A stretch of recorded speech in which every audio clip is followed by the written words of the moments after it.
You're in the Paracast, the gold standard of paranormal radio. And now, here's Gene Steinberg. This week on the Paracast with Gene and Chris, that long-promised episode where we explore lunar mysteries, our fascination with the moon, why strange things seem to happen there.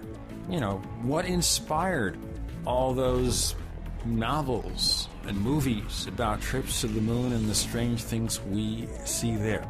Now, Don Ecker of the Dark Matters radio show and the Paracast forums is among our guests. Also, publisher, author, world traveler David Hatcher Childress making a return.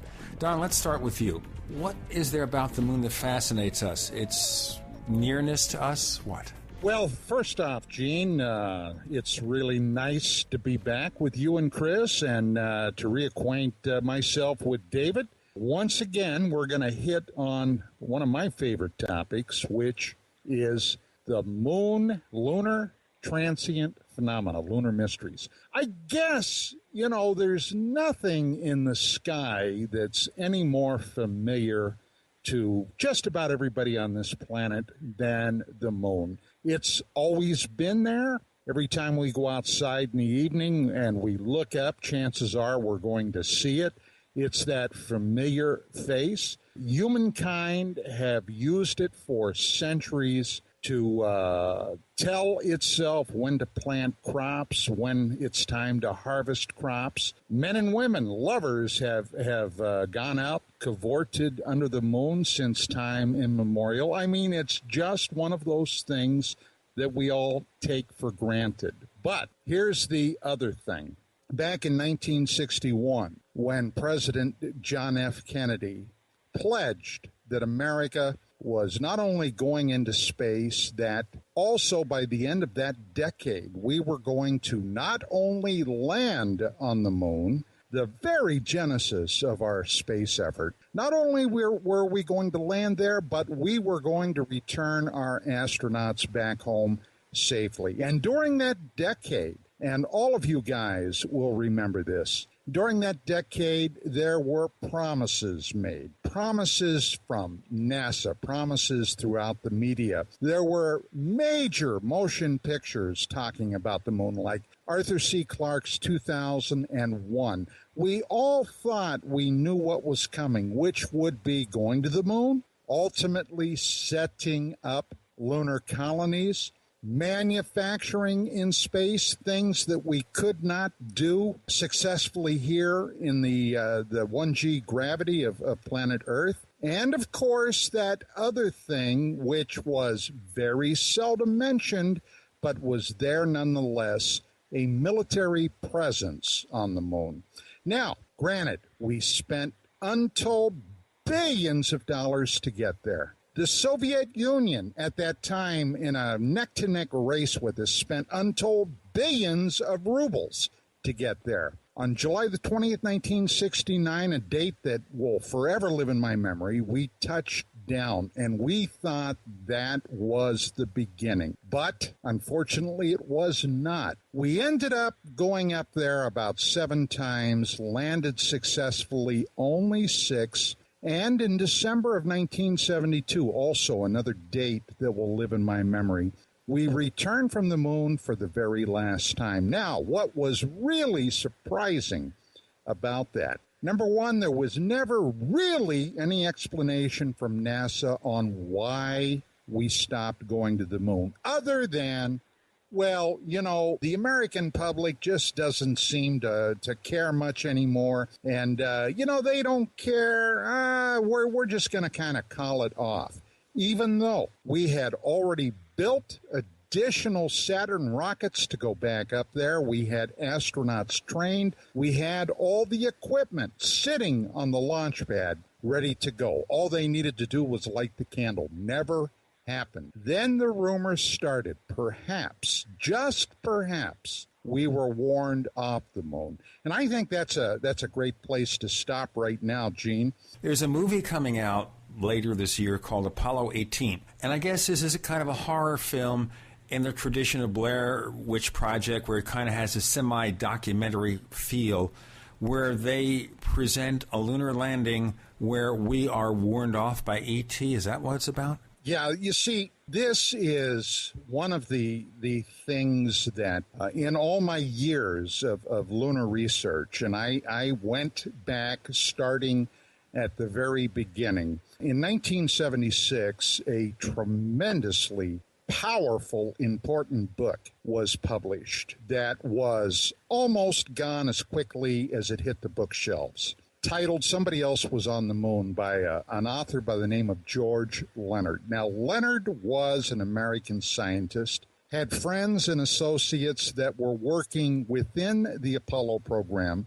After Apollo was canceled, he was in contact with some of these people, was able to enter NASA and see a lot of the photographs that they had taken, which at that time, for the most part, were totally unknown to the American public.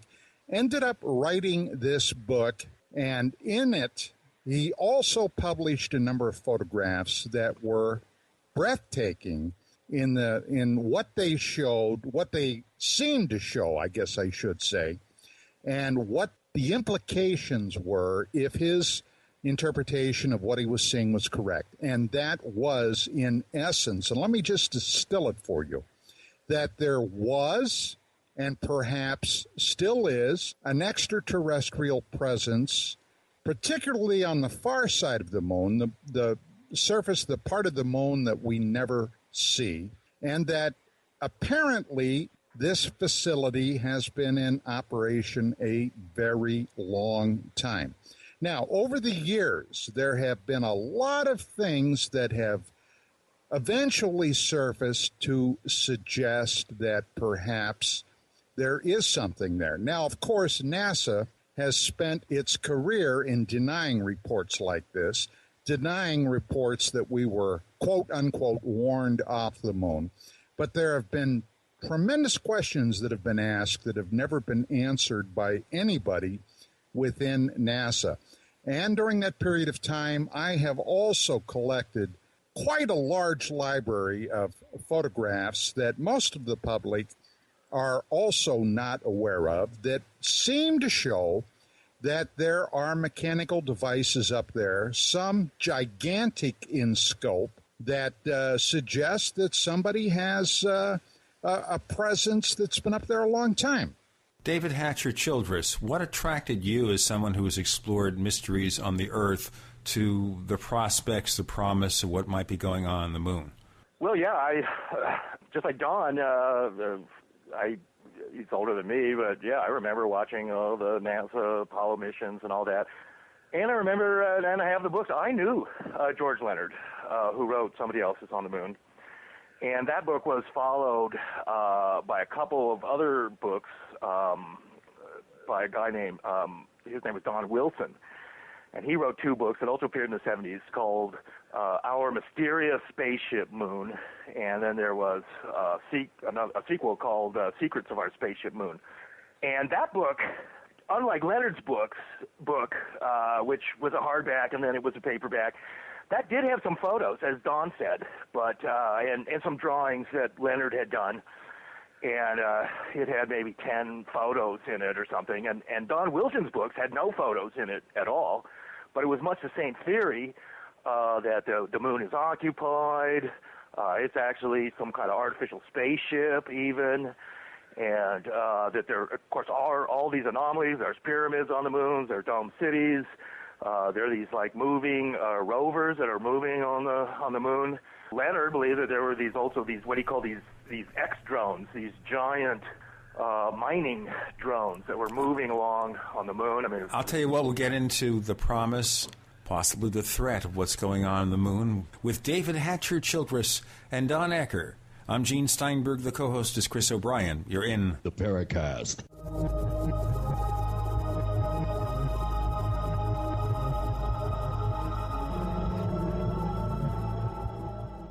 I've got to tell you about this. GoToMeeting by Citrix, the way I meet online with my colleagues, has just added high-definition group video conferencing. It's called GoToMeeting with HD Faces. Now you can collaborate with anyone around the world face-to-face. And I've used GoToMeeting HD Faces because it's awesome. You see the facial expressions, and that can express so much more than words. Of course, the video quality is so clear and natural, it's got the highest resolution in the industry. Nothing compares. GoToMeeting with HD Faces will make your online meetings even more personal, engaging, and effective. Plus, it's so easy to use. All you need is an internet connection and a webcam. I want you to try GoToMeeting with HD Faces. My listeners can try it free for 30 days. Visit GoToMeeting.com. Click the Try It Free button. Use the promo code PODCAST. The promo code is PODCAST at GoToMeeting.com. Alan Olson with Midas Resources, senior gold and silver broker since 1978. Over the last 3,000 years, gold has been a storehouse of wealth and has survived nearly 500 paper fiat currencies. Since the 1970s, the fiat U.S. paper dollar has lost over 90% of its purchasing power and is decreasing every day. With the U.S. government that is bent on reckless spending, gold and silver are your only safe havens of protection for your hard-earned paper dollars. Please contact me, Alan Olson, at 1-800-686-2237, extension 127, with your questions or purchases. Let's work together to preserve your assets. 1-800-686-2237, extension 127. Again, 1-800-686-2237, extension 127. Are you tired of spending money for metal canning lids year after year? Then stop. Stop buying metal lids and get Tatler reusable canning lids. Made of USDA and FDA-approved food-grade plastic, Tatler canning lids let you safely store emergency preparedness foods for years. Traditional metal lids are single-use throwaways that contain BPA, but Tatler canning lids are indefinitely reusable and guaranteed to last a lifetime when used as designed for home canning and contain no BPA. Tatler lids are dishwasher safe, perfect for standard pressure or water bath canning, eliminate food spoilage from acid corrosion, fit standard mason jars, and are proudly made in the USA. Place orders by phone at 877-747-2793 or go to reusablecanninglids.com. That's 1-877-747-2793 or go to reusablecanninglids.com. That's reusablecanninglids.com. Tatler Reusable Canning Lids, the original since 1976.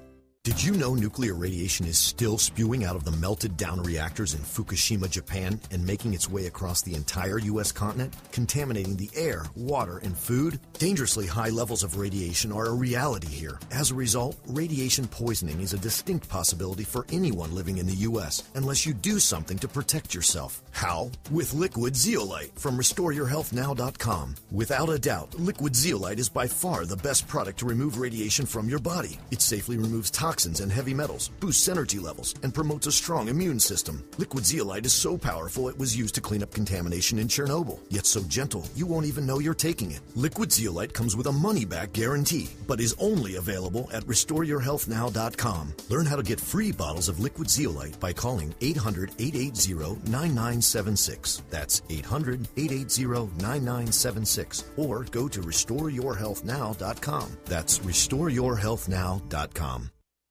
America's #1 source for independent talk radio for over a decade. We are the GCN Radio Network. We'd like to hear from you. If you have a comment or question about the Paracast, send it to news@theparacast.com. That's news@theparacast.com. And if you'd like to catch up on past episodes, we have hundreds of shows for you to download direct from theparacast.com. That's theparacast.com. Or check us out at iTunes. We're looking at the moon. Someone else on there? What's going on? What about secret explorations? We continue with Don Ecker and David Hatcher Childress with Gene and Chris on the Paracast. David, you started in explaining some of the things that are happening on the moon. as we ended our last segment, would you continue? Right, and there were really these three books from the 70s. Then there was a book done in the late 80s called Alien Bases on the Moon. That book had more photos, and Fred Steckling was his name, and he was a German-American who worked for NASA. And like George Leonard, he also was able to get his hands on a lot of the Apollo and Gemini photo stuff of the moon. As I got really fascinated by it, and I was traveling all over the world at a time, as I still do, and I was in Australia and England, and I started collecting books there on the moon. And I found that actually some of the best books of photos and things of the moon were actually these British astronomy books, not American books. And those books, too, also had a lot of the Soviet Zond photos of the moon. And the more that I poured over all those photos, I became fascinated. And ultimately, I released a book, which has now been in 3 different editions, called Extraterrestrial Archaeology.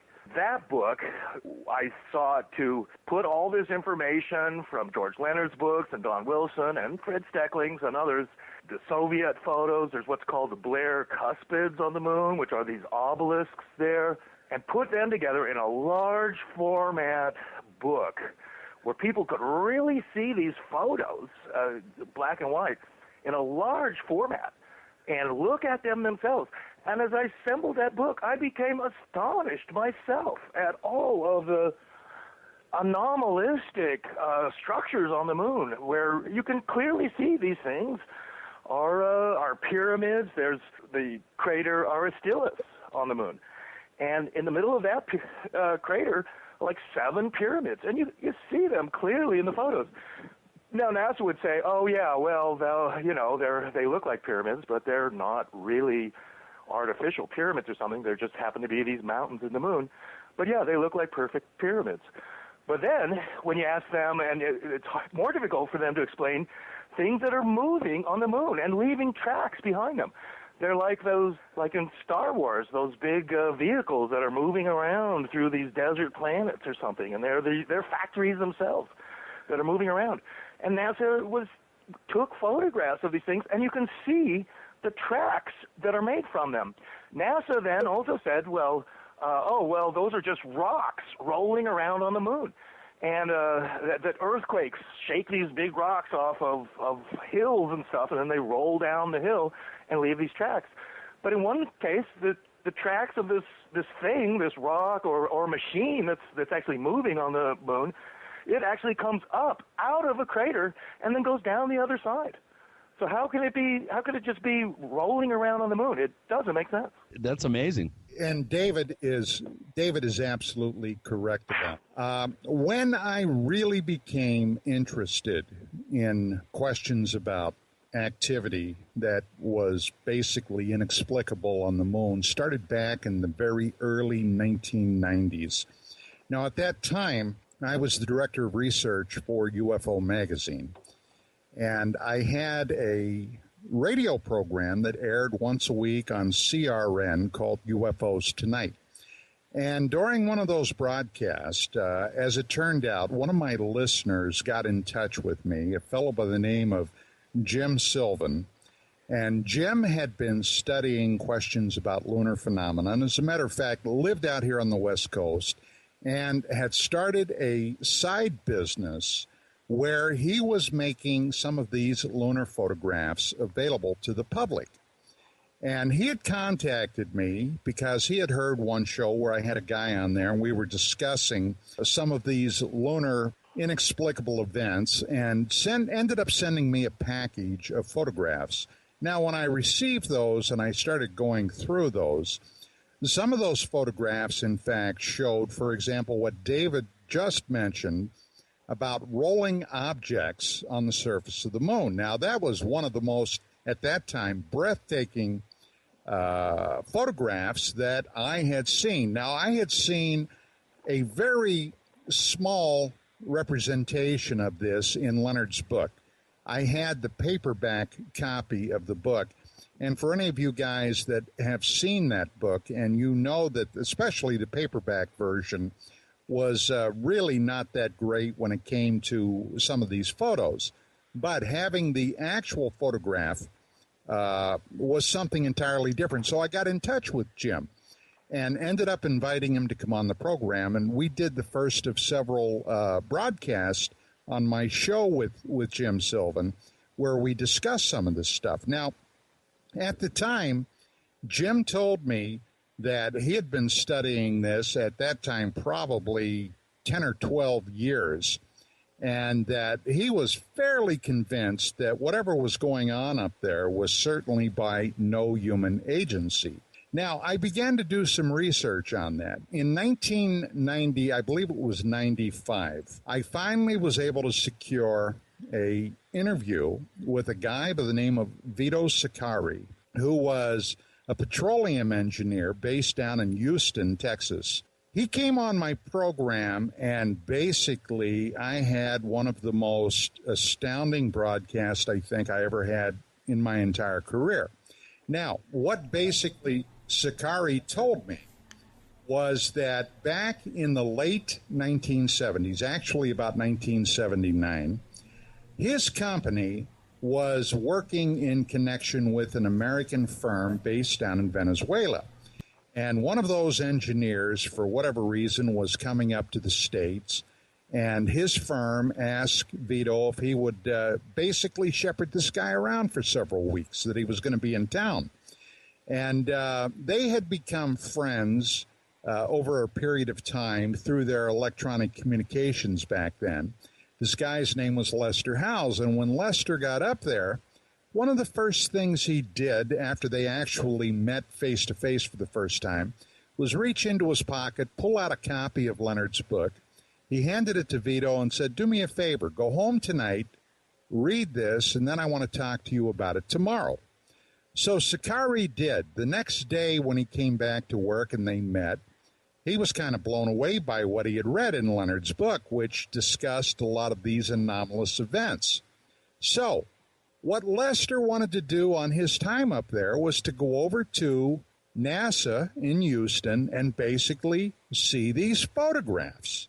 Well, little did they know about the 3-week odyssey they were about to undertake when they went over to see what they thought were these publicly funded, publicly available lunar photographs. Now, for anybody that heard that show, you'll know what I'm talking about. I'm going to ask you something about that in a moment, Don Ecker. We have Don Ecker. We have publisher, author David Hatcher Childress. You're listening to the Paracast.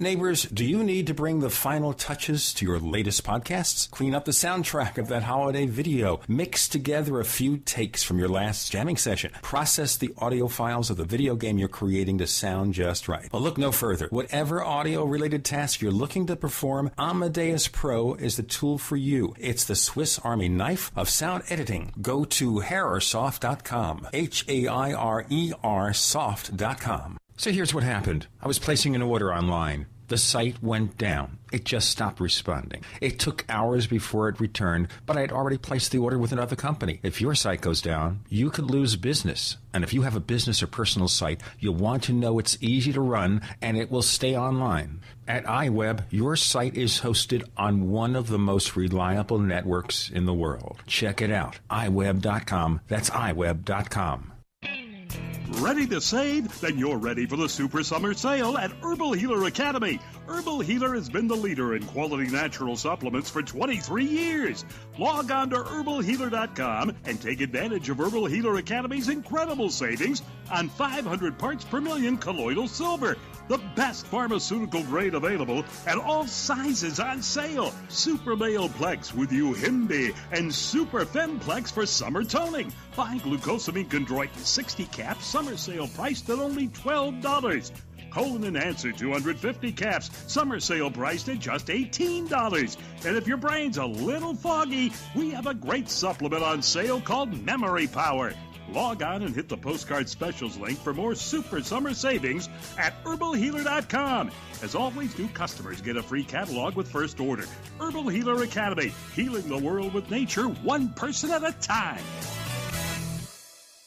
Before you throw away your used batteries, you need to listen to this. Now, going green can save money. Go green and save money by giving life to your used batteries by charging them with the Renaissance Charger. The Renaissance Charger uses a new revolutionary battery charging technology that effectively extends the life of new batteries and gives new life to used batteries. Invented by legendary audio genius John Bedini, this unique and patented charging system rejuvenates the electrochemical plate structure in the battery without additives, increasing capacity and maintaining cell integrity. Renaissance Charge offers a full line of products made in the USA for all types and sizes of batteries. Find out why our customers tell us the Renaissance Charger is the only battery charger they will ever use. Save your money. Save the environment. Visit us online at r-charge.com. That's r-charge.com, or call us at 208-772-4514. That's 208-772-4514. Be a part of the revolution today.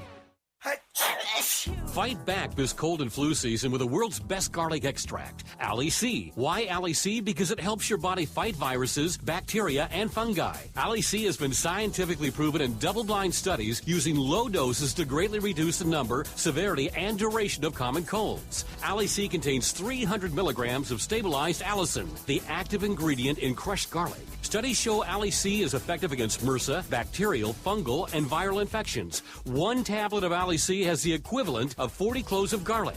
Ali C supports your body's resistance to all types of conditions and can help lower high blood pressure and high cholesterol. So boost your body's resistance to infection with nature's best garlic extract, Ali C. For more information and to order Ali C, call 877-888-7126 or go to garlichealthproducts.com. That's 1-877-888-7126 or go to garlichealthproducts.com for your Ali C today.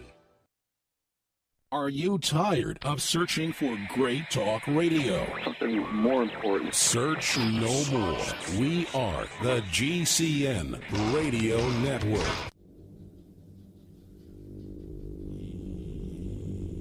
Hi, this is Clifford Cliff, the International Director for the Mutual UFO Network. You are listening to the Paracast, the gold standard of paranormal radio. It's all moon all the time with Don Ecker and David Hatcher Childress with Gene and Chris on the Paracast. Don, this particular episode that you did, this lunar discussion, is that available for download? Is that one of the shows that you have available in our forums? Yes, it's not only in the Dark Matters Radio Forum, but it's also in the Dark Matters Radio archives. If you go up to darkmattersradio.com, the very top of the page, it will take you right into the archives. And yes, that show is available. So it's really available in two spots, on the Paracast, the Dark Matters Radio Forum, and on the Dark Matters archives. One way or the other, you can get yourself a copy. Absolutely. Yeah. Okay. I'm hanging on my seat here, Don. Let's listen to like a thumbnail sketch of what their 3-week period ended up producing. Well, they went over to NASA. They kind of thought that they would just walk in, say, hi, here we are, we're the taxpayers, and we'd like to see those moon photographs. Well, to say at the very least, they were treated like possible Russian agents. They were shuttled from one area to another. They were literally put on a merry-go-round. At one point, they were given a building number. They were not allowed to bring their vehicle on the site itself. They had to walk everywhere. And I mean, the NASA facility is pretty darn big. They were given a building to go to see these photographs. And there were actually two buildings with that number, one an A and one a B. They went to the first one, and it was basically just an empty hangar, as described by Vito. And they looked and they said, well, gee, maybe this is not the right one. So they went to the other building. They finally found it, walked in. And when they walked in, this was exactly at the time that the NASA Voyager mission was beginning to send back its photographs, its telemetry from, I believe it was Saturn. And they got in there and they stood around. Nobody knew who these guys were. And all these NASA technicians were oohing and awing at all these photographs that were streaming back. They saw these two new guys that had walked in. I guess they thought they were somehow connected with the Voyager mission. And finally, one guy turned to Vito and said, "Hey, what do you think about that?" And he looked at the picture. "Oh, yeah, that's great." And Lester, his buddy, walked up and said, "Yeah, and by the way, how about those moon photos?" And suddenly, all these people turned around and they looked at him and they started covering up their computer monitors and everything. And they called security. Security ended up coming over and they threatened to arrest them for espionage. And they later figured out that they were sent to this building probably to try to scare them off. Well, this kind of business went on for several weeks until finally they did get to the correct place where these lunar photographs were stored. They went down there, but all the numerical, designators on the photographs that they had gotten originally from George Leonard, when the archivist asked them what photographs they were there to see, they gave it to him. He looked at it and said, "Well, this won't do you any good."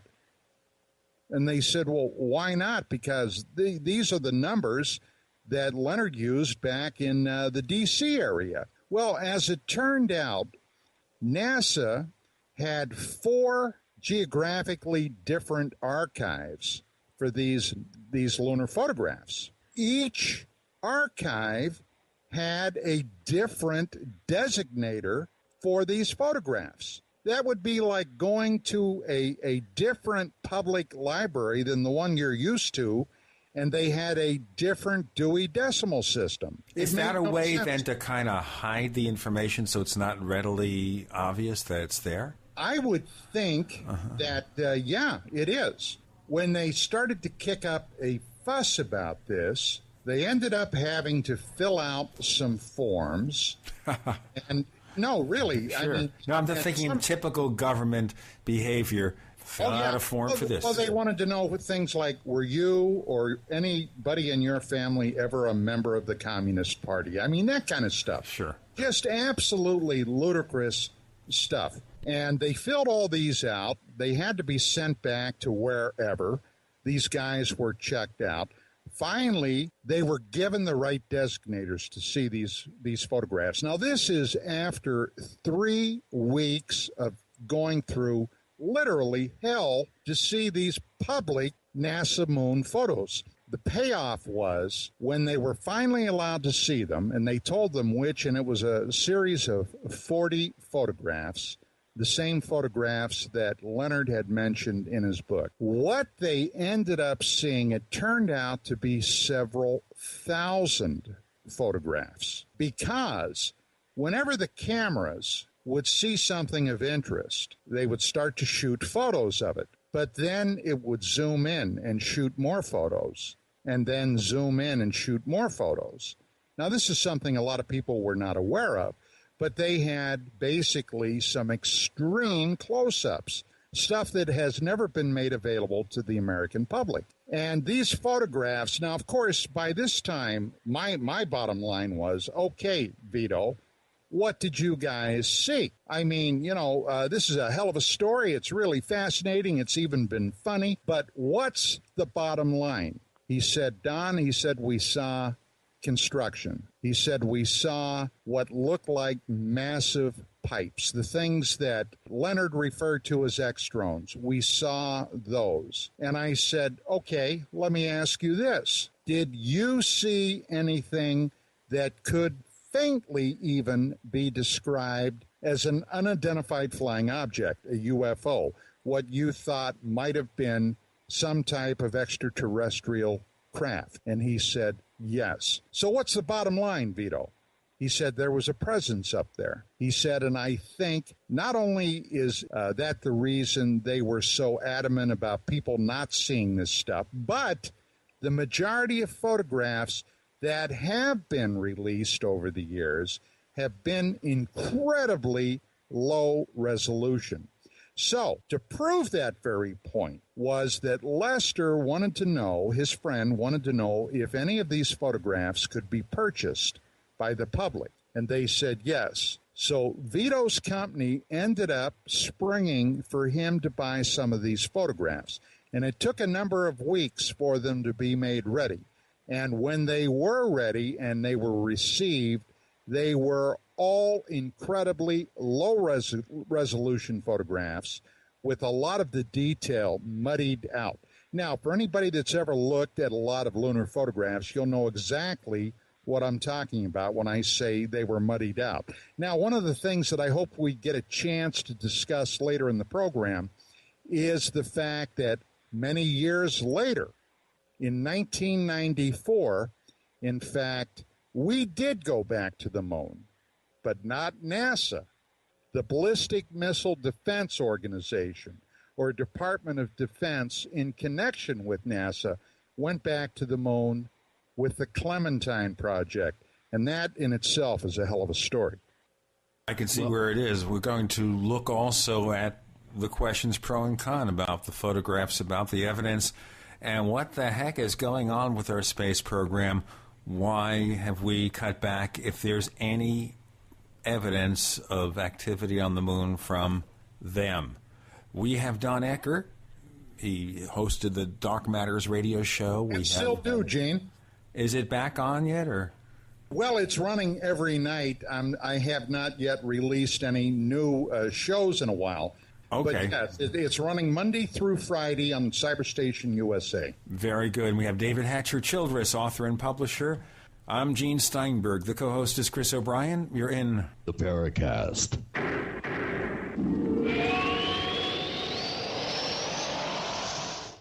Ray Perkins, a reclusive veteran burned out from the Gulf War, lives tortured by relentless, perplexing nightmares. Nightmares of a horrific battle in deep space and of a mysterious woman suffering in agony for her devastated world. A woman not yet born, calling across centuries to him. Then, a coincidence leads him to his destiny, his chance to alter the universe. Attack of the Rockoids. The former fiction editor for Star Wars and Indiana Jones, Robert Simpson, writes, "The soul of the novel Attack of the Rockoids lies in its heart and passion for building a convincing tale of a love that spans the galaxy, a thrilling story. Attack of the Rockoids is available now. Read a sample chapter and get a special discount off of the cover price at our website, rockoids.com. That's ROCKOIDS.com. Attack of the Rockoids, a novel in the grand science fiction tradition." Local Army Navy surplus stores are hard to find these days, but not military-issue supplies. They're right here online at mainmilitary.com. That's right, just like the state, M-A-I-N-E, military.com. We have everything for true total preparedness. Mainmilitary.com is not a typical website. It has much more than your old surplus store. Quality military-issue survival gear like canteens, mess kits, utensils, gas masks, filters, and chemical suits. Magnesium fire-starting tools, strike anywhere, waterproof, and storm matches. First aid kits, splints, tourniquets, parachute 550 cord, military manuals, sandbags by the bale, and a huge Molly assortment of vests and pouches for every need. Call 207-989-6783, 207-989-6783, or visit mainmilitary.com. That's M-A-I-N-E military.com, the main name in military supply. OpticsPlanet.com is where discerning gun owners and outdoorsmen go to gear up. Optics Planet has the best selection of rifle scopes, red dots, night vision, holsters, bags, and tactical gear on the planet, with always low prices, free shipping on most orders, and expert customer service. Go to OpticsPlanet.com/GCN to get a free gift with purchase. That's OpticsPlanet.com/GCN, or call 800-332-OPTICS, 800-332-6784. Democrats, Republicans, have you had enough? Want real change? Then change yourself. Join a new political party formed to liberate the American people from the banksters who have overthrown the republic. If you agree with maximum liberty, limited government, and traditional morality, then you agree with American Third Position. Get more information now. Call 800-513-4928 or go to a3p.me. That's A3p.me. It's time to take America back. Energy, energy, and more energy. We all need it. Get the energy you need quick through the powers of Wild Forest Extract. Wild chaga and birch bark are the secrets of the forest, used exclusively by Russian athletes. Wild chaga is the world's top source of superoxide dismutase, the critical enzyme that blocks the aging process. Chaga is good for your heart and even helps support healthy arteries. Wild birch extract is the top source of betulin, a natural sterol needed by every cell of the body. And healthy cells mean a healthy body and a more powerful you. No wonder it's known as a king of all herbs. Experience real energy and power like you've never dreamed possible. Take Chago Charge Tea with wild birch bark every day and Chaga Max capsules to get the energy you need. You deserve it. Order today by calling 877-817-9829. 877-817-9829. That's 877-817-9829. These statements have not been evaluated by the Food and Drug Administration. These products are not intended to diagnose, treat, cure, or prevent any disease. The GCN Radio Network, providing the world with hard-hitting talk radio. GCN. Great talk radio starts here. This is Paul Bannister. I'm the author of Tabloid Man, The Baffling Chair of Death. You're in the Paracast. And now I'm on the show because the Queen herself asked me to do it. She knows, well, she told me the Paracast is the gold standard of paranormal broadcasting. Listen and be spooked.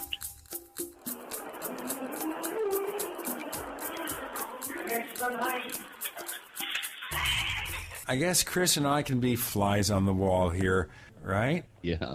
Right. Well, I think we're kind of getting ahead of ourselves a little bit.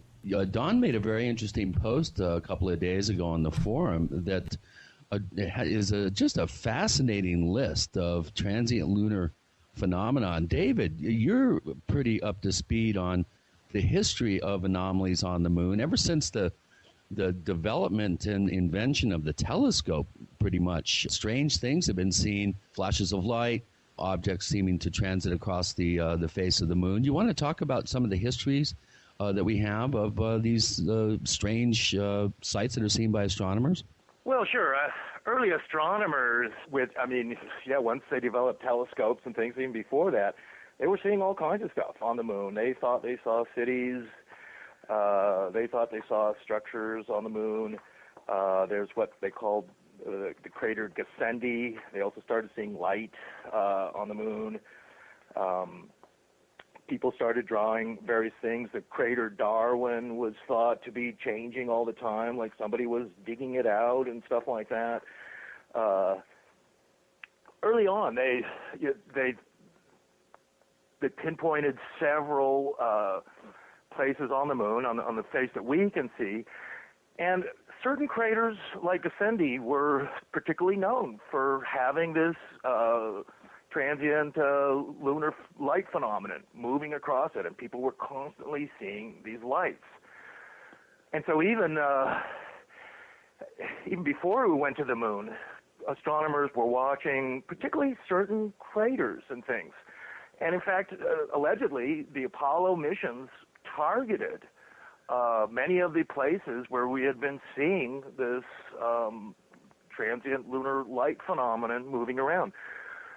Astronomers and NASA admit that there is this phenomenon of light on the moon. Now, we would maybe speculate that, these lights are craft moving around on the moon. They're machines.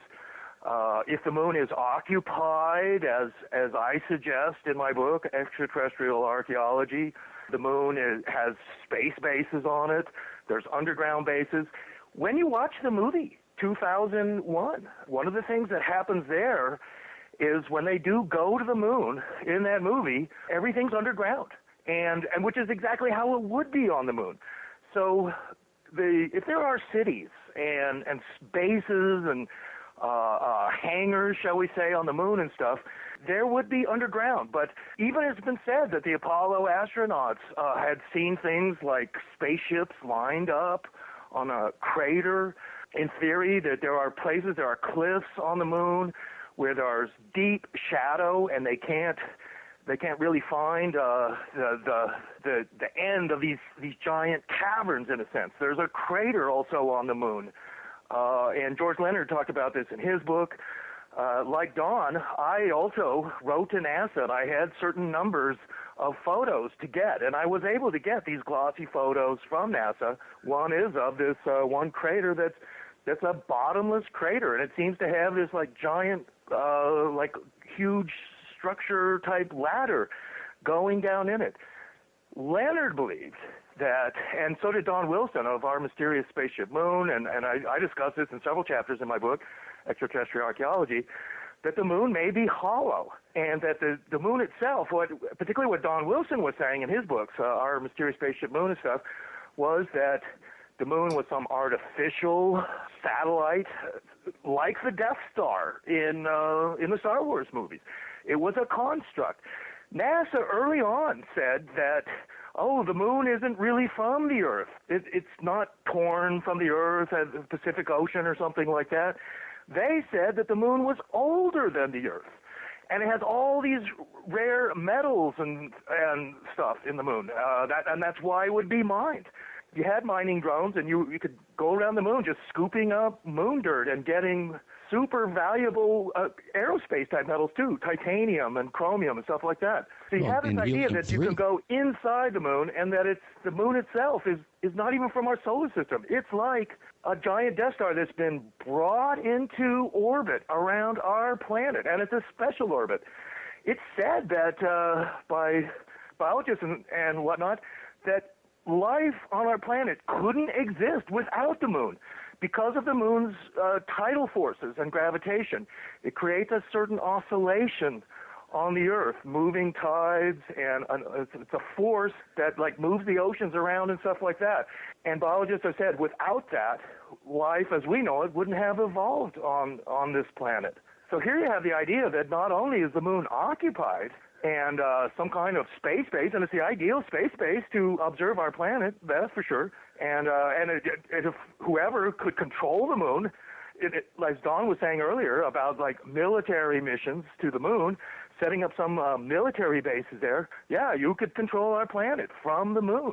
So here you go. And not only is the moon this giant space base, but it's actually been brought here and put into a special orbit around our planet.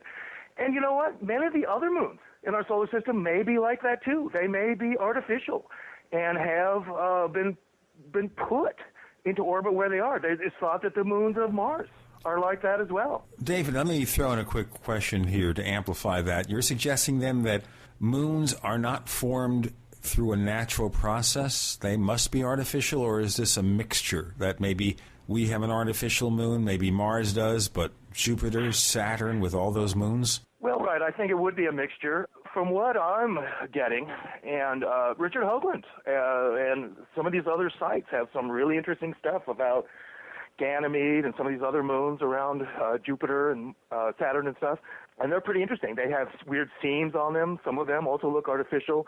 Some of them appear to be lit from the inside, like they're hollow too.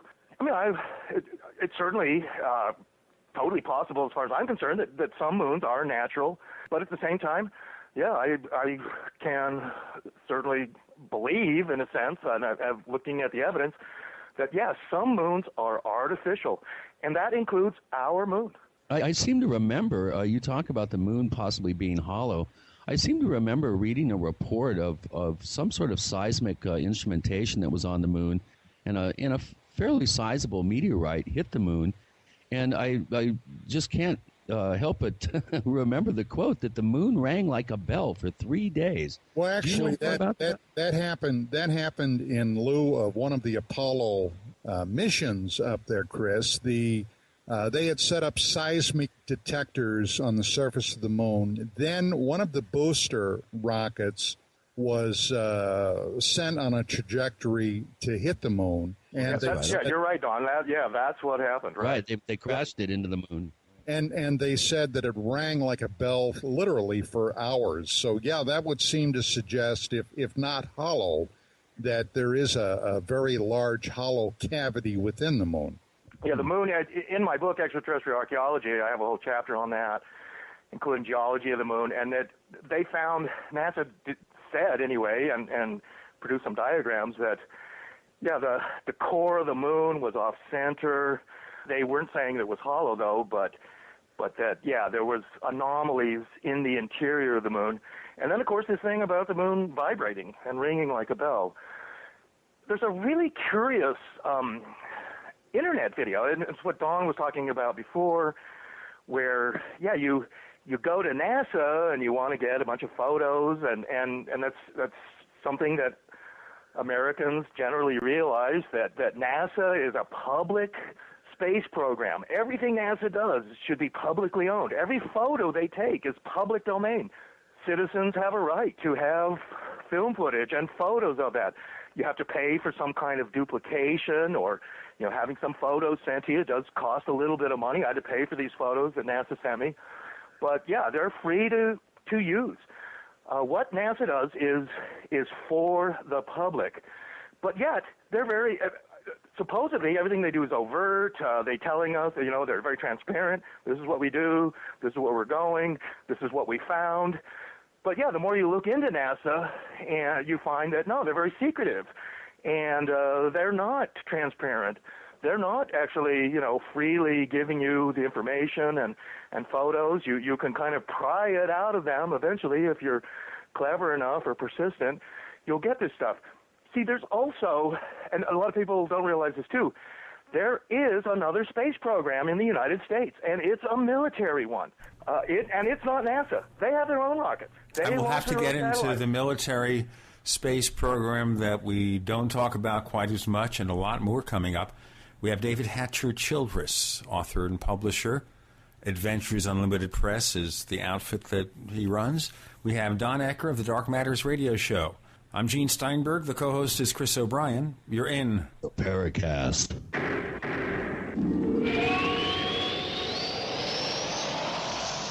Hi, this is Ted Anderson. If you own an Apple iPhone and love to listen to your favorite programs on GCN, I've got good news for you. I'm proud to announce that GCN has a brand new iPhone app available for our dedicated listeners at GCNlive.com. Listen to your favorite hard-hitting GCN programs live or on demand right on your iPhone. And the best part? The GCN iPhone app can be yours absolutely free. Download the iPhone app today by clicking on the banner at GCNlive.com. Again, that's GCNlive.com. We the people grow cotton, weave fabric, engrave ink, embed strips and fibers to protect from counterfeit, and carting to a private bank, having it lent back at interest, forcing taxes to service debt. This capitalism, or was Jefferson correct when stating a central bank issuing the public currency is a greater menace to the liberties of the people than a standing army? Ted Anderson, I'm placing a free silver dollar in a book that explains our monetary system. Call for your copy, 800-686-2237. It's time to understand the system. Call 800-686-2237. That's 800-686-2237.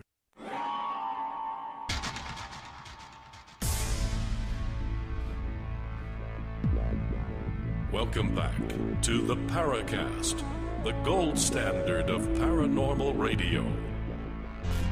And now, here's Gene Steinberg.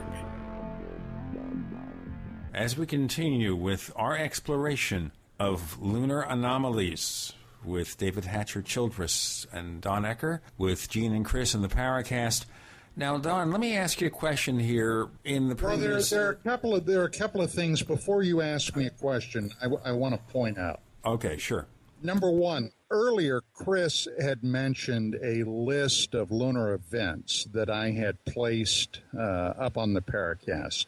Basically, what this was and what it was taken from was a NASA report that I found early in my investigations, going back to the early 90s, from a document called the NASA Technical Report R-277. Now, what this was a chronological catalog of reported lunar events prepared for NASA and published in 1968, which was obviously a year before the first Apollo landing. Now, at that time, during that period of time, there were a lot of reports in the popular press about anomalous activity that was being observed on the moon. Now, you guys may remember this, and Gene, I know you will. One of the things that was extremely mysterious that was often mentioned in the press and in the media was something called lunar domes. What they basically were in fact just what they sound like, a dome that would pop up sometimes in clusters, multiple clusters of these things on the surface of the moon that could be observed by astronomers through telescopes, and they would be in a geographical location for a while, then mysteriously disappear and pop up somewhere else. Now, this happened on multiple occasions, and the fact that people had been observing phenomena on the moon caused NASA to basically get together and decide they wanted to have this report conducted for them. Now, the people that put this together were several people. One of them was a woman by the name of Barbara Middlehurst from the University of Arizona, another guy by the name of J. Lee Burley from Goddard Space Flight Center, the world-famous British astronomer Patrick Moore, and a woman by the name of Barbara Welther from the Smithsonian Astrophysical Observatory. Now, what they did were go back ultimately through 400 years of lunar observations by world-class astronomers going literally back to the year of 1540 and coming forward. Now, of course, they did not include every event of lunar phenomena that have been observed over all those centuries, but they did pick up a hell of a lot of them. And this thing was published. As a matter of fact, the last sighting that was studied in here went to the year 1967. So during that period of time, literally hundreds and hundreds and hundreds of sightings of strange phenomena reported all over the front of the moon, or the side of the moon that we can usually always see. Also included in there were not just all the reported events, but also one section that they referred to as anomalous events. Now, of course, they're all anomalous, but these events they titled it dubious reports. But still, once again, that's the one thing. The other thing was that the Soviets at that time also were conducting a tremendous amount of lunar observation. And some of their probes they sent to the far side of the moon, a place that nobody, in fact, had any plans at that time to land on, but they wanted to find out what was happening back there, which would seem to imply, at least as far as I'm concerned, that they very well suspected that something, in fact, may be going on. Now, one more thing that I want to mention is that even after we ultimately beat the Russians going up there, I find it passingly strange because in just about every other endeavor, they would make sure, if for no other reason than national pride, that they would duplicate the feat. The Soviets never, in fact, sent, at least publicly that we know about, a manned cosmonaut lunar mission up there, even though they had the technology, the equipment, and the people trained. That was something that I always found also just tremendously odd. You know, Don, there was actually a Soviet mission going to the moon at the same time as Apollo 11, actually. And a lot of people don't know that. But yeah, this is what Don is saying. I mean, it is interesting in that, and it's what I was kind of saying before, that we have the overt space program and NASA and their missions and what we see, but apparently there are what we would call secret space missions. And the Russians have probably had secret space missions and maybe even gone to the moon. We don't know. I mean, they claim they haven't. But as Don said, yeah, it seems a little unusual that they didn't really do it because they had the technology. They could have done it. But how would you hide that, David? I mean, there are you could easily. But space observing nations all across the globe. If the Soviets had sent a rocket up there with live cosmonauts on board, I really think it would be tough to hide something like that. I don't think it would be. And it's what's going on in the moon is all kinds of stuff could be going on there that we're unaware of. However, along those lines, what you're saying there, I'll have to say this, that probably some of the things we've discovered or the Russians discovered that we allegedly keep secret, shall we say, such as the moon's occupied or something like that, these other nations are aware of that too. And in fact, it's very exciting to me that China and India and Japan, they're going to go to the moon. They're going to send their own space probes up there. And I think that what they find, well, they may keep it secret too. However, for various reasons, they may actually come clean. We may see new photos of the moon. And in fact, part of this has to do along these lines is water on the moon. For quite a while, NASA said, there's no water on the moon. It's this dry desert. Then suddenly, in the late 90s, they announced, there's water on the moon. And then they were quiet about it again. And then suddenly, India sent a space probe to the moon, and they said, we've discovered water on the moon. And then NASA said, right. We discovered water on the moon, too, some years ago as well. So you can't be sure what they're doing. There are places on the planet, even in our country, where there could be secret space bases. Guantanamo Bay could be one. Diego Garcia. Even Antarctica could be being used as a secret space bases and stuff like that. The military itself in our country, they use Vandenberg Air Force Base in California to launch rockets, things like that. There's a guy who's in Britain who's quite famous in the UK, and what happened was he hacked into the Pentagon computers, and his name is Gary McKinnon. And when I'm in England, this guy's in the newspapers all the time because he hacked into the Pentagon computers. He was trying to find UFO information, and the Pentagon, they realized that he was the one doing this, and they're trying to have him extradited from the UK to the United States so he can go to a military court and be sentenced to prison for the rest of his life. David, we have to break in a moment here, but I wanted to ask you very quickly, and maybe we'll pursue this in the next segment. As it stands today, they're still fighting extradition, right? Yeah, the British will not extradite him because he has Asperger's syndrome and he lives with his mother. He's a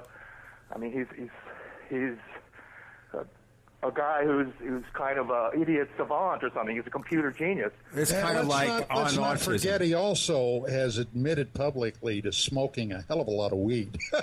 Well, here's what I'll tell you what, we'll get into McKinnon and lots more. We have David Hatcher Childress, Don Ecker with Gene and Chris on the Paracast.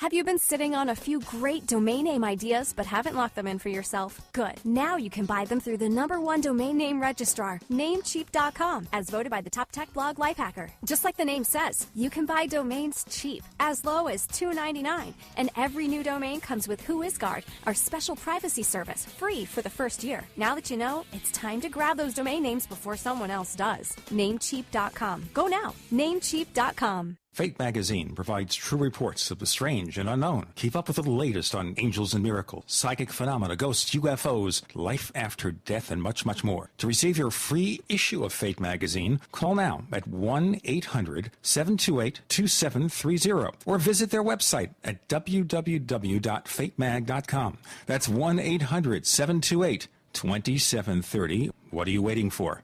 Your fate awaits. On the average, Americans work between 45 to 50 years, hoping to build up enough wealth to retire and live out their golden years.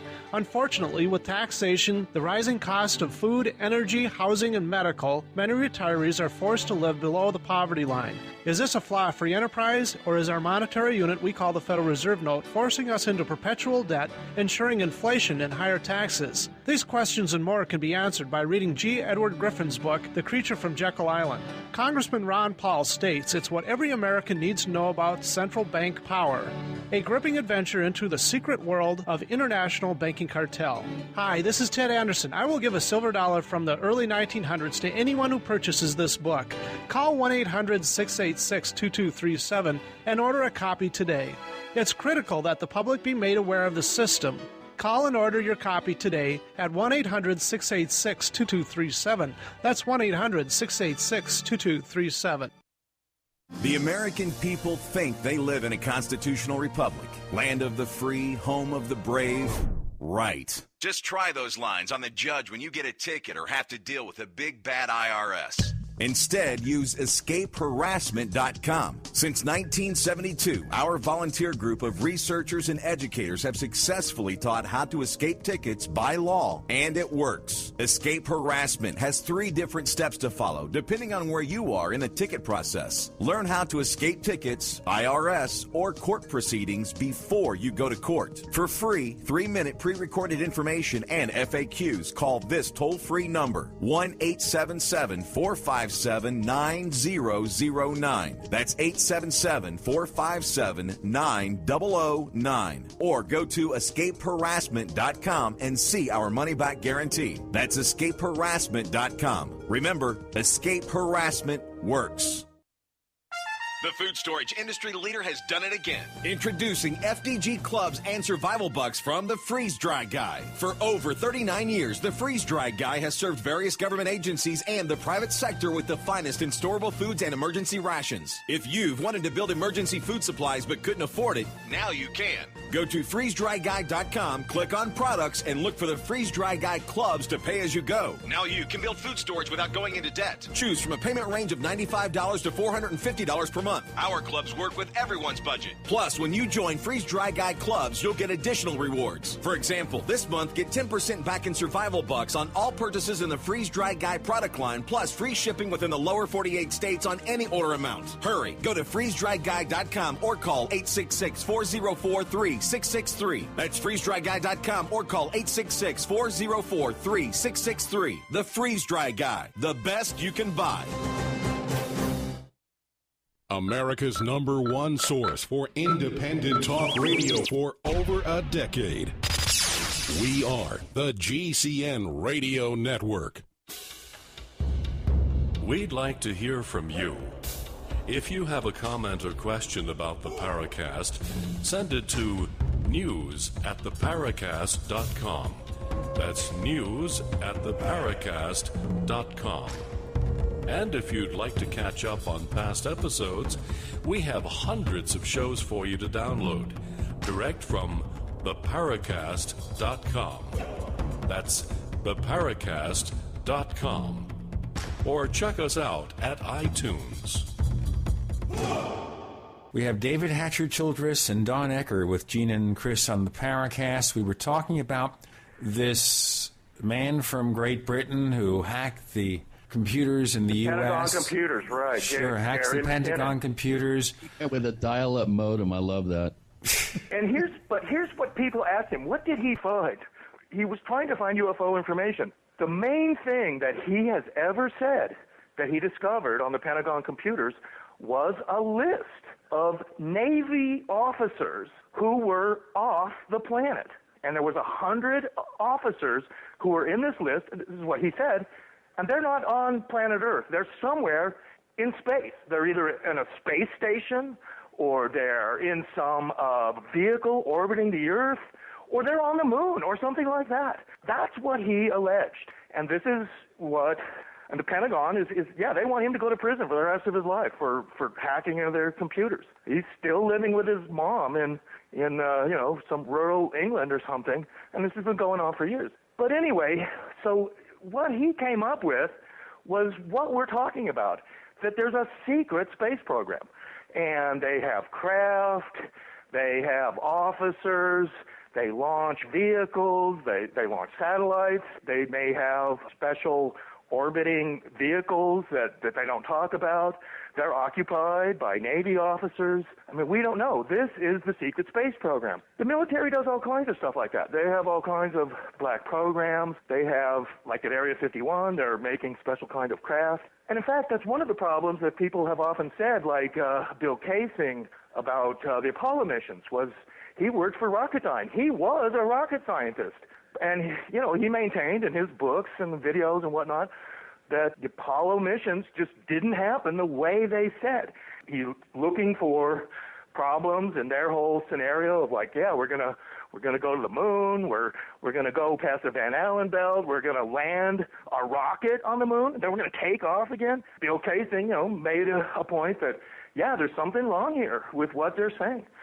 Other people, too, have pointed out that when the astronauts were on the moon in the Apollo missions, they have a Hasselblad camera.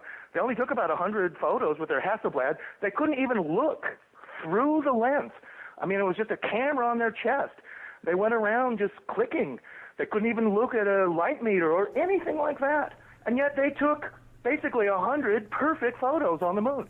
And this is what people have often criticized NASA with that, is that the photos are too good.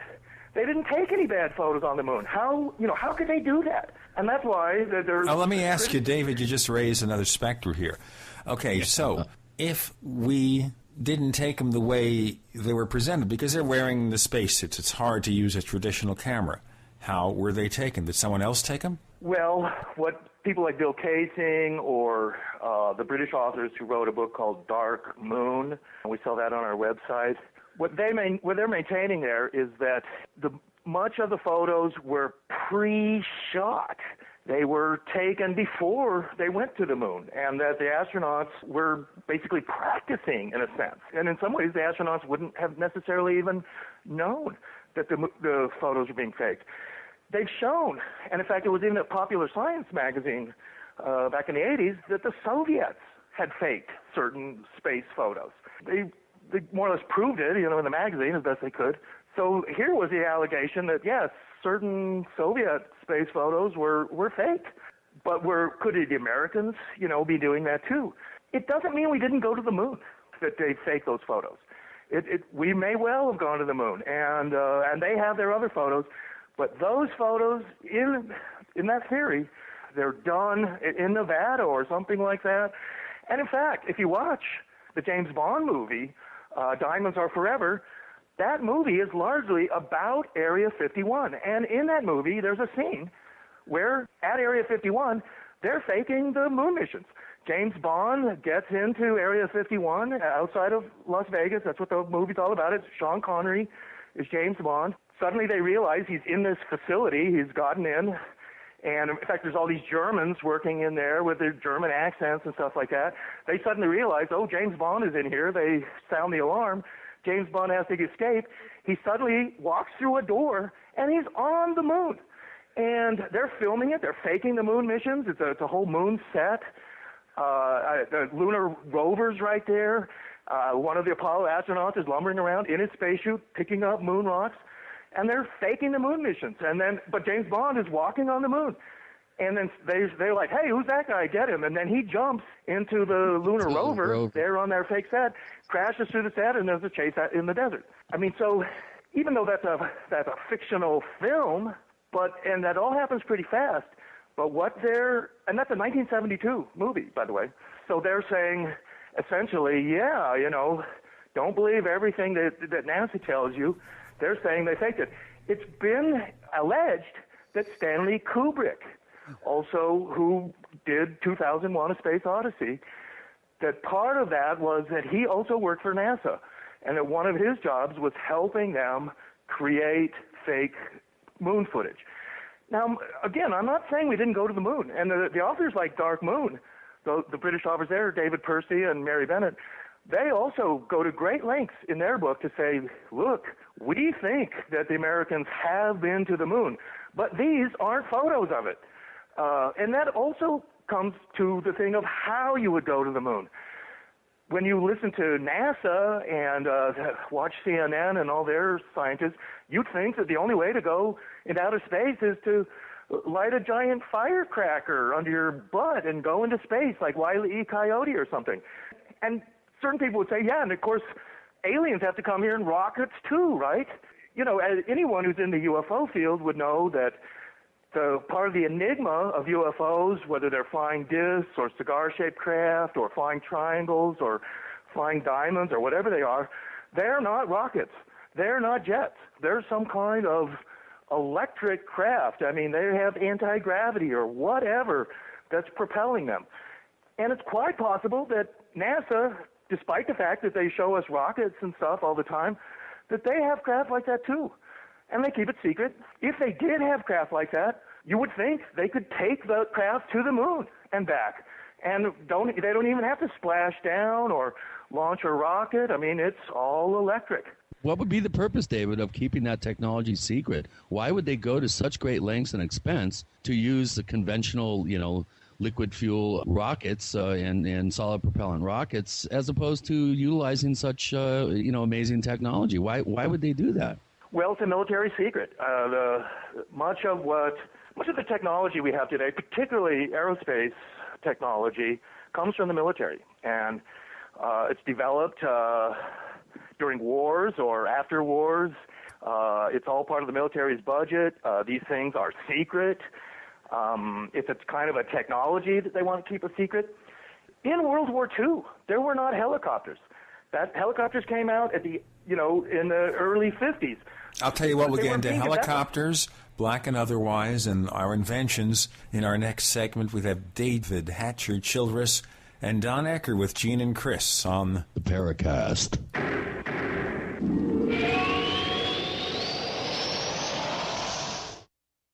Ray Perkins, a reclusive veteran burned out from the Gulf War, lives tortured by relentless, perplexing nightmares. Nightmares of a horrific battle in deep space and of a mysterious woman suffering in agony for her devastated world. A woman not yet born, calling across centuries to him.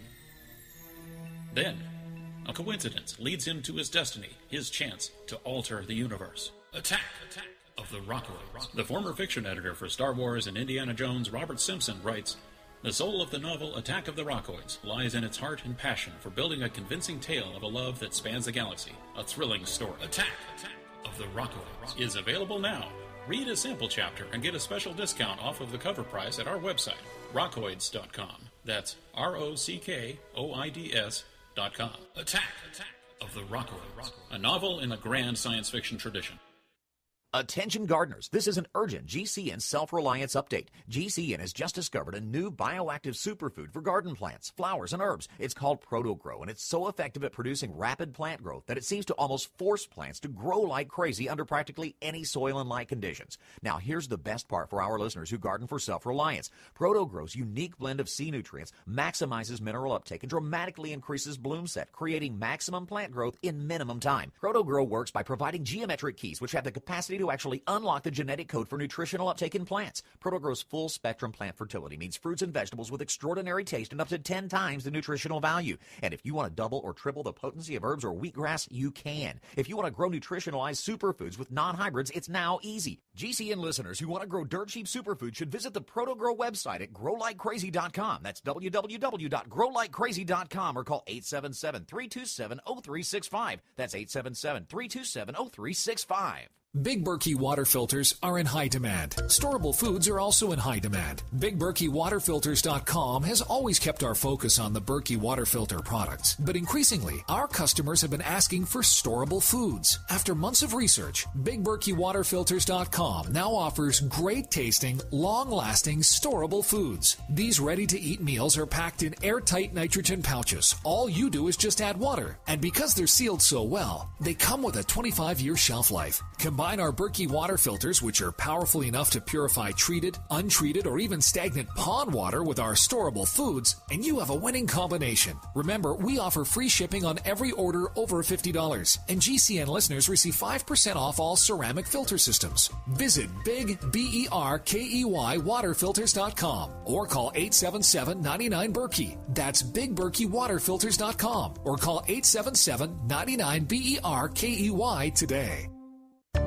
You know that drinking pure, high alkaline water is one of the most important factors in maintaining high energy and vibrant health, and most experts agree that the water you drink should be at a pH level of 8 or higher.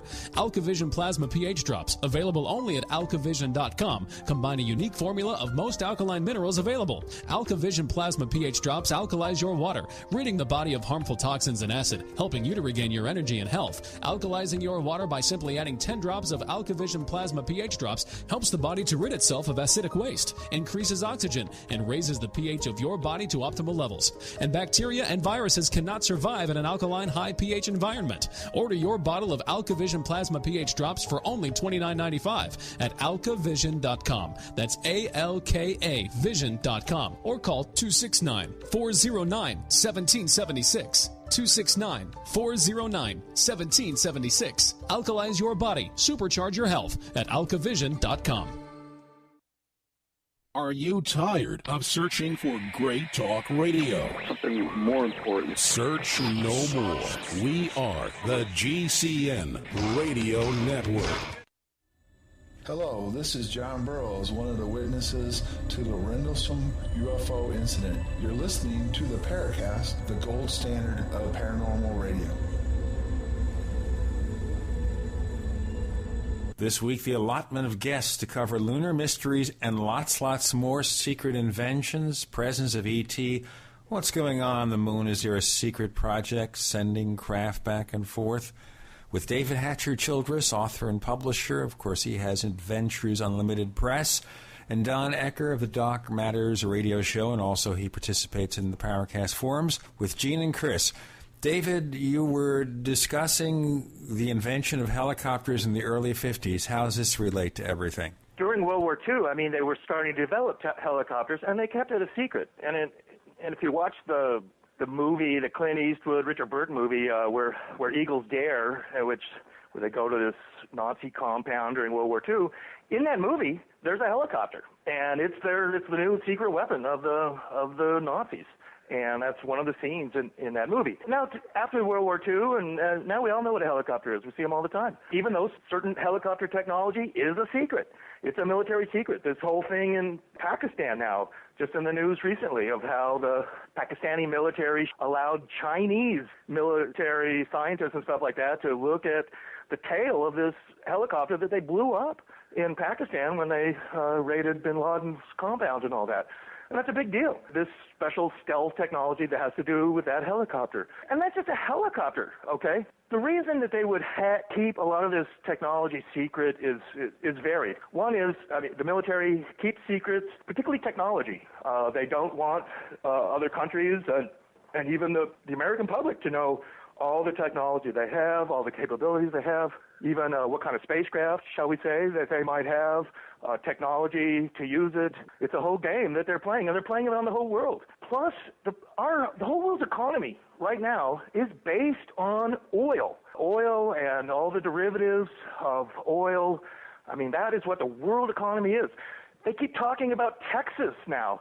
Texas is some kind of miracle state where people have jobs and the economy's going well in Texas, supposedly, better than any other state. It's all because of the oil companies there. David, just want to mention one thing here. The surveys show that a lot of those new jobs in Texas, and this is, of course, because the governor, Rick Perry, is running for president now, the new jobs are at McDonald's or at convenience stores for entry-level incomes. It's not just oil and advanced technology. Well, I think that, yeah, you're going to have that in every state where, I mean, there's some new McDonald's or Subways opening up, and yeah, you have entry-level jobs that are being created, but it's not enough to sustain our economy. But what really makes Texas different is the oil economy. Look, the whole Bush-Cheney administration was basically two oil company guys running America. And then they started a couple of oil wars, too, which cost trillions of dollars. I mean, that's where all our money's going on. You don't hear about that too much, how we're overspending by trillions of dollars, money we don't have. Yeah, it's money going to the military. And Could you please tell me what the hell this has to do with lunar phenomena? What this has to do with that is that the Americans probably already have secret technology to go back to the moon. And it's not in rockets. It's with a secret technology. There's a really interesting video that you can watch on YouTube. I've watched it a number of times. Well, the current administration has also already nixed any idea about going back to the moon or much else in any kind of manned space exploration. Now, this is one of the things about NASA. Somebody had mentioned some time ago about what's happening with NASA. I believe, Gene, you said something about that. What's happening with our manned space exploration? If you go back and you look, especially during the first Bush administration, and I'm talking about George Bush Sr., okay, at the time, NASA was being run by Admiral Richard Truly. Now, Truly had made a determination that he was going to once again bring NASA back as the most open and also honest federal bureaucracy then around. One of the reasons for that was because NASA was basically caught with their hands in the cookie jar. And what I mean by that, there was a lot of clatter that was happening because there was a very small nuclear reactor being developed to use in space exploration, like a miniature nuclear reactor. There were a lot of people extremely upset about that. And as a result, a lot of activists were sending Freedom of Information Act requests to NASA. Now, NASA was caught subverting those Freedom of Information Act requests. They were caught destroying them, mixing them up. They were teaching their middle management how to subvert this. And I might add, this was all very illegal. Truly vowed to clean house. And ultimately what happened, he got into a public squabble with then Vice President Quayle. And Bush fired him. Now, who did they bring in to head up NASA? They brought in Dan Golden from TRW, one of the most covert satellite corporations, international corporations in the world. In other words, these guys were working in the military black all the time. Necessarily so because of the kind of technology they were dealing with. But what this meant was NASA was going more and more black. The reason for that, Congress kept cutting their budget to the bone. And there was no way they could continue on the path they were on. But the DOD, Department of Defense, came in and started funding a lot of missions. Now, as soon as that happened, that meant that they were working under the auspices of military security. And a lot of long-term NASA employees, guys that had been there from the get-go, were retiring, being let go, whatever, and they were bringing people in from the military and from these corporations like TRW. So by necessity, they went black. And one of the results of that, of course, was the joint mission with DOD and the Clementine Space mission. Now, I think that's a hell of a good point to go there, Gene. Well, you started it. You opened the door, Don Ecker. Go in it. Just to let you know, we're going to have to break in about a minute and a half. So let's start it here and continue in our next segment. We also have some listener questions that queued up. We'll want to get to those. Go ahead, Don. Okay, Clementine was a mission that was officially called the Deep Space Program Science Experiment. Basically, what it was a DOD mission working in connection with NASA to go back to the moon in 1994, okay, and extensively and entirely rephotograph the moon. Now, not only the moon, there was also a near-Earth asteroid that they wanted to also photograph, but unfortunately, the Clementine craft, experienced some technical difficulties. They ended up deep-sixing that part of the mission. But when they went up there, it carried 7 distinct experiments on board. It had a UV visible camera, an infrared camera, a long wavelength infrared camera, a high-resolution camera. It had 2 star tracker cameras. It had a laser altimeter, a charged particle telescope. I mean, this thing was ready to go in all waves. And when it went up there, they photographed close to, not quite, but close to 2 million extremely high-resolution photographs. Now, my question has always been, number one, NASA has maintained since the cessation of the Apollo program that the moon basically had lost interest, not only for NASA but for the public. As a matter of fact, that's something when you ask professional astronomers today, and I have, how often do you do any lunar observation? They don't, okay? They basically see the moon as uninteresting. I'll tell you what, we're going to find out more of what's going on here in our next segment. With Don Ecker and David Hatcher Childress, I'm Gene Steinberg. The co-host is Chris O'Brien. You're in the Paracast.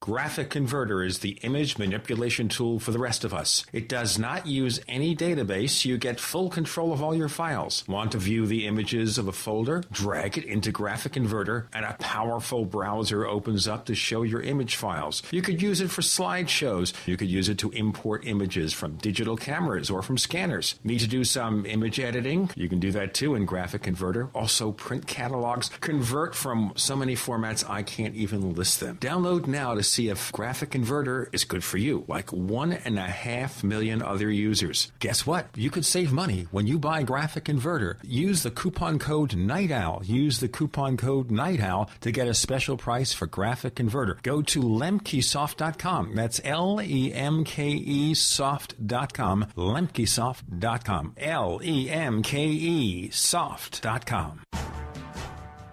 If you owe the IRS money you can't pay, then listen carefully, because you already know that the problem won't go away by itself.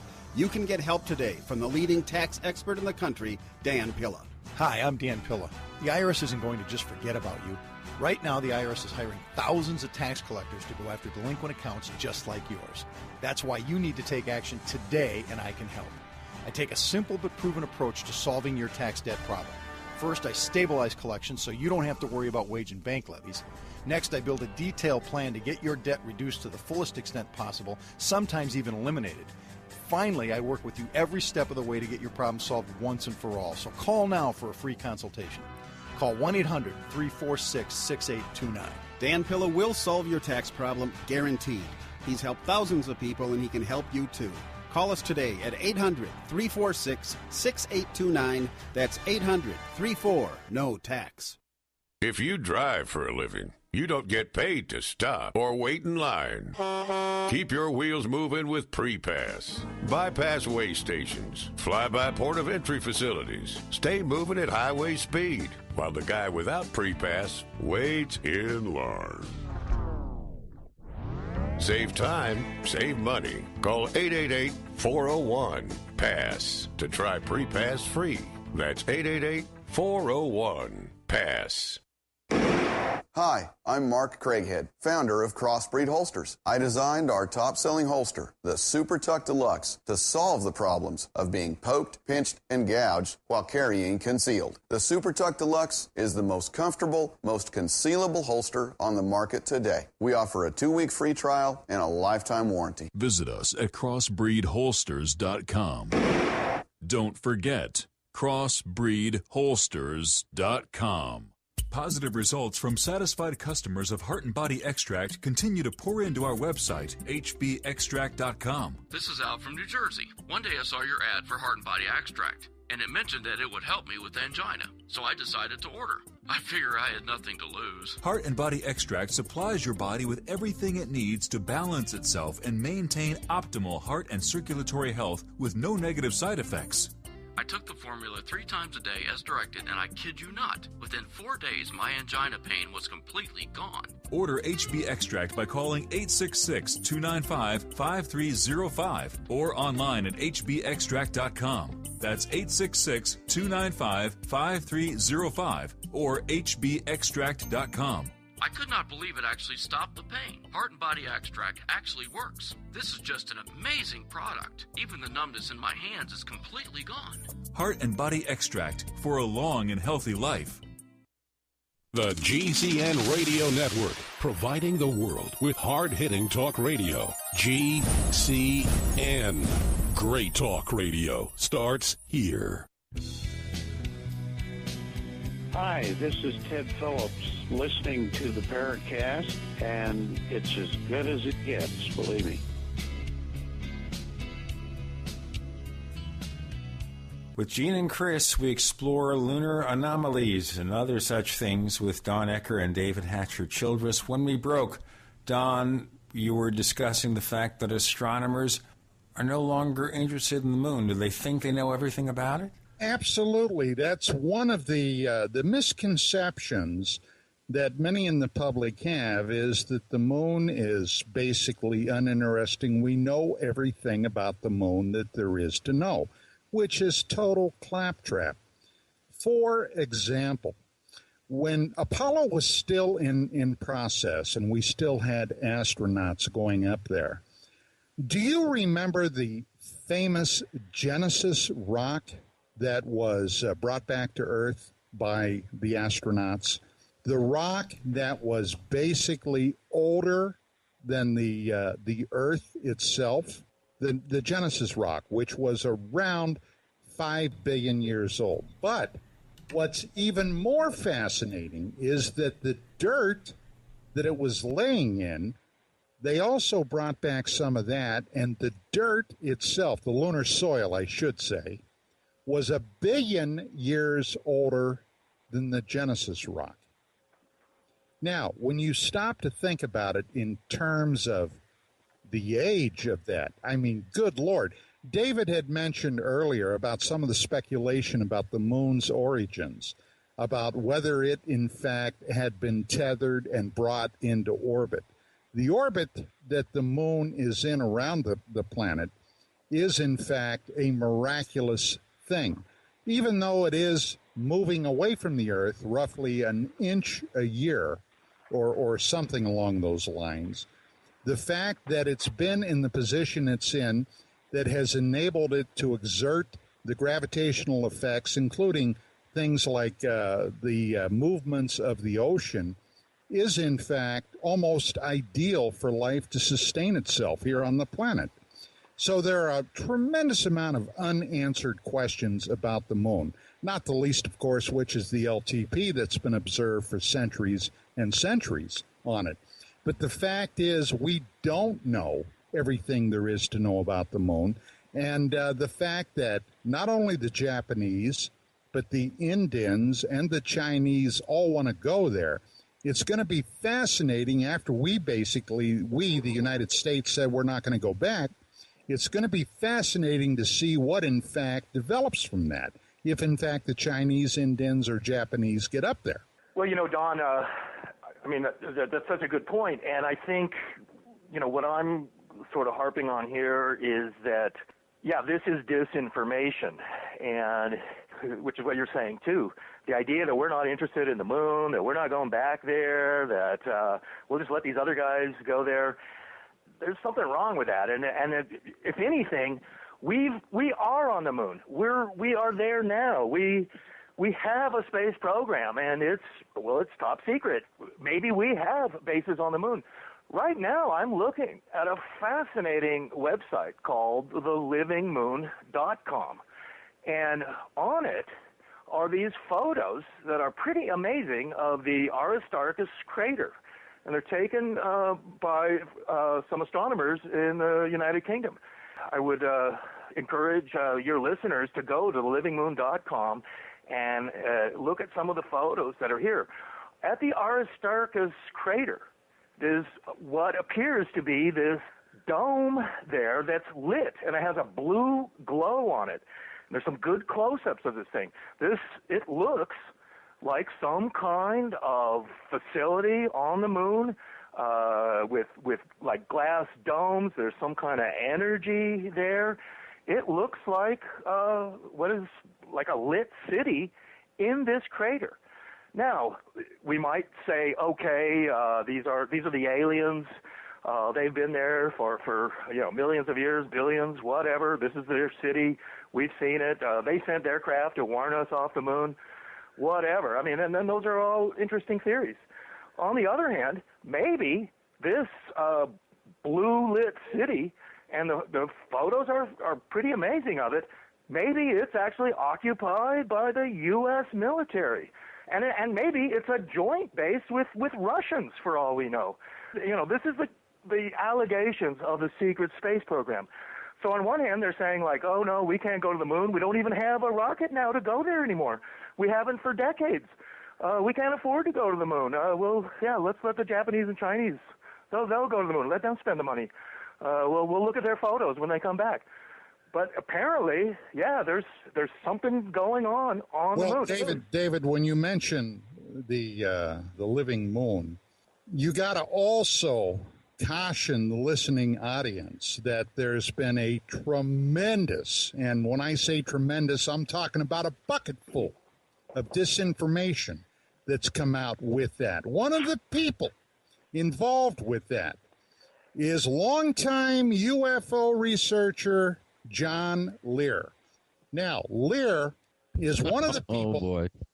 Lear is one of the people that he is associated with that side. You're right, yeah.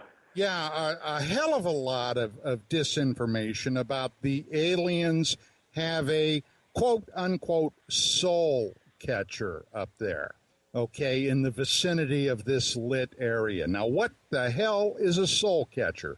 This is some of the crap that's been out there, that when you die, your soul leaves the body and it's scooped up. I mean, this is one of the things that bastardizes this research. Okay, you got to be willing to sweep the garbage out, and there's a lot of garbage out there. I agree, and that's kind of the thing with all these sites, and including the information we get from NASA or these whistleblowers and whatever, is that there's disinformation in there, along with a few little tasty nuggets of. But how many in the audience have the patience or the knowledge to sort through that and pick the nuggets out of the crap? Because in the Paracast audience, there's a lot, Don. That's right. They just need to keep listening to the Paracast, and then they'll get informed, right? You're absolutely correct about that. But my point is, there's a lot more people out there with an interest in these topics than just simply the people on the Paracast. And they go to a lot of other forums where they're not nearly as discriminating. Yeah, well, that's true. Being, and and look this at the is work kind of of Richard Hoagland. Being informed is what you need to hopefully be, and that's not easy. It means reading these books, going to these websites, doing some original research, thinking outside the box as well. There's a lot of weird stuff. There's a YouTube video that's well worth watching, and I've seen it a number of times. And it purports to be Apollo astronauts on the moon, and they're going through a derelict spacecraft. There, you can see they go inside this Are you structure. talking about the Apollo 20 mission? What's called the Apollo 20 mission, and they encounter a female extraterrestrial body there? Is that what you're talking yeah, about? well, no, that's a newer one, and that's kind of coming out with this movie that's being made, right? But this YouTube video is been up there for a good 6-7 years. Well, my question is simple, David, when that kind of stuff comes out, okay? It's very simple. If, in fact, it's legitimate, and believe me, I don't think it is. I know what you're talking about. But if it is legitimate, do you really believe that the powers that be would allow that to be up there? I don't. These are the kind of things, that leak out, that they don't want. The British writers of Dark Moon, their subtitle of their book was Apollo and the Whistleblowers. They maintain throughout their book that within the Apollo program, there were people who were working on it who were purposely putting in anomalies and putting things in that people would notice, that they would see that it was a fake, that there were part of this, what they believed was this elaborate hoax, but that there were people within it working on the project who were trying to sabotage it, trying to bring, the stories out of what was really going on. And so we might have, in a sense, some of this footage leaked from NASA. They don't want it to be. And then, of course, what you're saying, Don, is that when little things like this do get out, let's say these fascinating photos on thelivingmoon.com, I mean, these are interesting. But then they have to create some spin on it that makes it sound ridiculous and stupid, like this soul catcher thing you're mentioning. I'll tell you what, before we get any more spin control out there, we have another kind of spin that has to be coming our way. We have David Hatcher Childress of the Adventures Unlimited Press and author of zillions of books. We have Don Ecker, the prolific writer himself and the host of the Dark Matters radio show. The co-host is Chris O'Brien. I'm Gene Steinberg. You're in Paracast.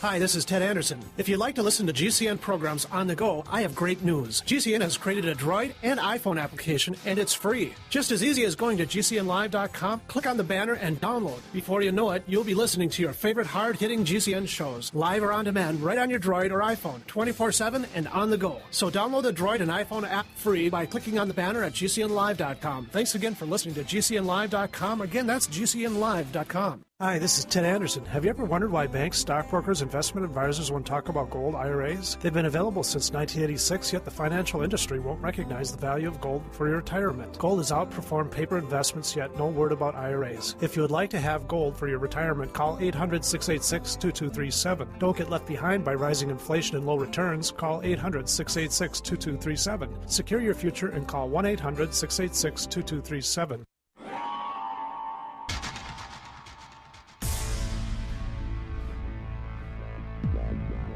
Welcome back to the Paracast, the gold standard of paranormal radio.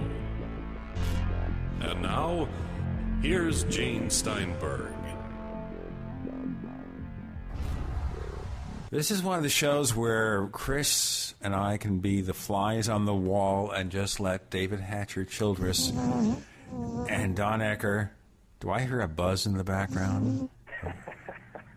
I'm actually flying around. I'm not on the wall. Okay, so you're half fly. You went into that machine that they had in the movie The Fly to transport yourself, and it's not like the teleportation device in Star Trek. It didn't work, wasn't perfected. You're part fly, 90% human, part fly on the wall. You're brindle fly. You know, one subject we mentioned earlier when we're talking about people who are somewhat controversial, Richard Hoagland comes to mind. I know we've talked about him before, David Hatcher Childress, but Don Ecker, what's your take on Richard Hoagland? Well, I've known Hoagland since basically the late 80s. And when you're talking about the moon, there's an incident that I've relayed before in other venues. I'll give it out here once again. But I had mentioned earlier in the show Jim Sylvan, who was a longtime lunar researcher, somebody that was following very closely in the footsteps of what George Leonard did back in the 70s. And Jim was a guest on my old radio show, UFOs Tonight. Now, when Jim was on there after the show, and like I had mentioned at the time, he was living out here on the West Coast. We were fairly close to each other. We became friends. And he came to me one time because at that time I was the director of research for UFO Magazine. And at that time, we were basically the magazine of record because of the type of work that we were doing. And everybody came to UFO Magazine then at one point or another. And Jim said, Don, he said, he said, I read Hoagland's book, The Monuments of Mars. I was very impressed with his work in that. Do you know him? And I said, yes, I do. He said, I've never seen him say anything about moon research. And because of what he did with the Cydonia Mars face, I'd like to send him some material and have him take a look at it. Would you make that possible? So I said, sure, I'd be happy to do it. Well, subsequently, Jim put together a big package of material for Hoagland, sent it off to him, and then waited and never heard a word back, either pro, con, or anything else from Hoagland. However, roughly 6-7 months later, suddenly Dick Hoagland discovered the moon. Do you remember the obelisk or tower, whatever it was that Hoagland came out and made quite a splash? It was that giant glass tower or something, on the moon. Yeah, right, exactly. And I really wasn't paying a heck of a lot of attention as far as Jim was concerned. So the next time he came back on, and of course I was aware of what Hoagland had done, and I kind of thought that they, in fact, had gotten together. So I asked him, I said, well, how did that go with you sending that material on to Hoagland? He said, well, I never heard back from him. And I said, well, Jim, are you aware that he's now out there talking about this glass tower or whatever it was that he suddenly discovered on the moon? He said, yeah. He said, it's kind of funny, isn't it? After I send him that big package of material and photographs, suddenly this happened. So I did not find that unusual because there were a number of other people that have claimed the same type of reaction when they would send stuff to Dick. Dick would not acknowledge them, and suddenly Dick was onto that particular pony. So there's a word for that, Don. I'm Don, sorry? There's a word for that. It's called plagiarism. Oh, okay. Well, you see, now this is another reason I come on the Paracast. I learn new words sometimes. So those things happen. Listen, guys, we have a bunch of questions in the queue. Yeah. From listeners. We do. How about this one? There's quite a number of people that were very taken with the work of Alan Sturm. And he left a very enigmatic message as he dropped completely off the face of the planet, and nobody's really heard from him since. And I think the message was something like, follow the white rabbit. Do either of our guests want to comment on the work of Alan Sturm? And could possibly the follow the white rabbit comment be construed to say you should be looking down the tunnel, maybe be going underground? What do you guys think? Well, I'll tell you from my perspective, I knew Alan Sturm. I had Alan on Dark Matters Radio. As a matter of fact, it was a very good show when he came on. He was basically at that time at the end, or coming close to the end of his public research. And there were a number of reasons for that.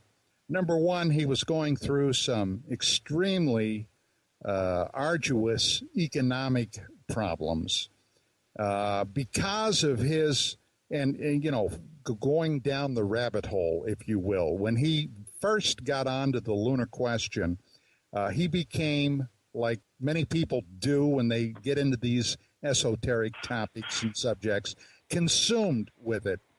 And he was not making any money at it. His wife ultimately ended up leaving him and divorcing him.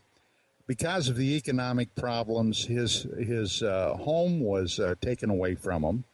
And basically, the other thing was, as he told me, all the crazies that were going after him. He ultimately threw up his hands in the air, brought his website down, left that message up there about following the white rabbit, I assume, down the hole, and disappeared. I tried to contact Alan to bring him back on the show because, quite frankly, I was concerned about him. And I was curious as to what, if anything, he was doing, and he never got back to me. I had a cell phone number for him. I tried calling it a number of times, and that was it. He just basically said, I've had it, and disappeared. Well, what was his he spent quite a considerable amount of time, if I remember correctly, laboriously poring over lunar photographs. Did he have any particular theories that were, let's say, out of the box or beyond the pale? I mean, what was the actual, thrust of his work? Well, the thrust of his work was he documented, obviously, and he got these, I might add, from the University of Arizona at a lunar archive there. He had met one of the curators, became friends with them. They, in fact, allowed him to go through these archives, and he found some absolutely, in my opinion, ironclad examples of artificial objects, phenomena on there. Some of this stuff was truly mind-boggling. And he ended up putting together a PDF book that he was letting go for a song. He was asking for donations, just $5, if I recall correctly. And people would get a copy of this book, and not giving a damn about Sturm himself, would pass it around to all their friends and relations, and the guy lost his shirt with it. So he finally just had enough and said, boy, am I sorry I got off on this tangent. It cost me my home, it cost me my wife, it almost cost me my sanity. I'm out of here. And, in a lot of ways, I can pretty much identify with that. And, seriously, I wish. Yeah, I know you're serious. I wish him the best. I think to a greater or lesser extent, we all can, speaking for everybody. Well, it comes with the territory. You can't get too obsessed. You have to be grounded. You have to have, a level-headed perspective when you start discovering things that just, go against everything that you've thought up till that point. I'll tell you what, speaking of being level-headed, we have a lot of level-headed conversation to continue here with David Hatcher Childress and Don Ecker. The co-host is Chris O'Brien. I'm Gene Steinberg. You're in the Paracast.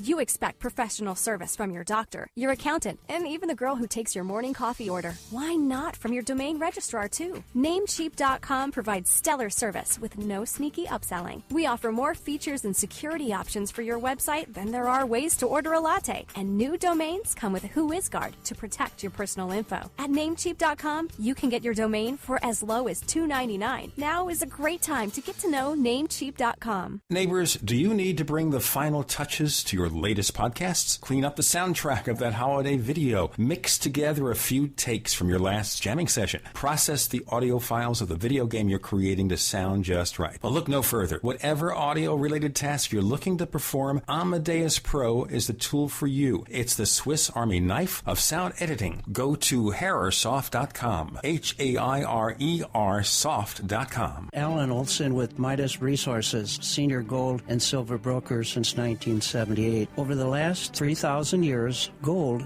has been a storehouse of wealth and has survived nearly 500 paper fiat currencies. Since the 1970s, the fiat U.S. paper dollar has lost over 90% of its purchasing power and is decreasing every day. With the U.S. government that is bent on reckless spending, gold and silver are your only safe havens of protection for your hard-earned paper dollars. Please contact me, Alan Olson, at 1-800-686-2237, extension 127, with your questions or purchases. Let's work together to preserve your assets. 1-800-686-2237, extension 127. Again, 1-800-686-2237, extension 127.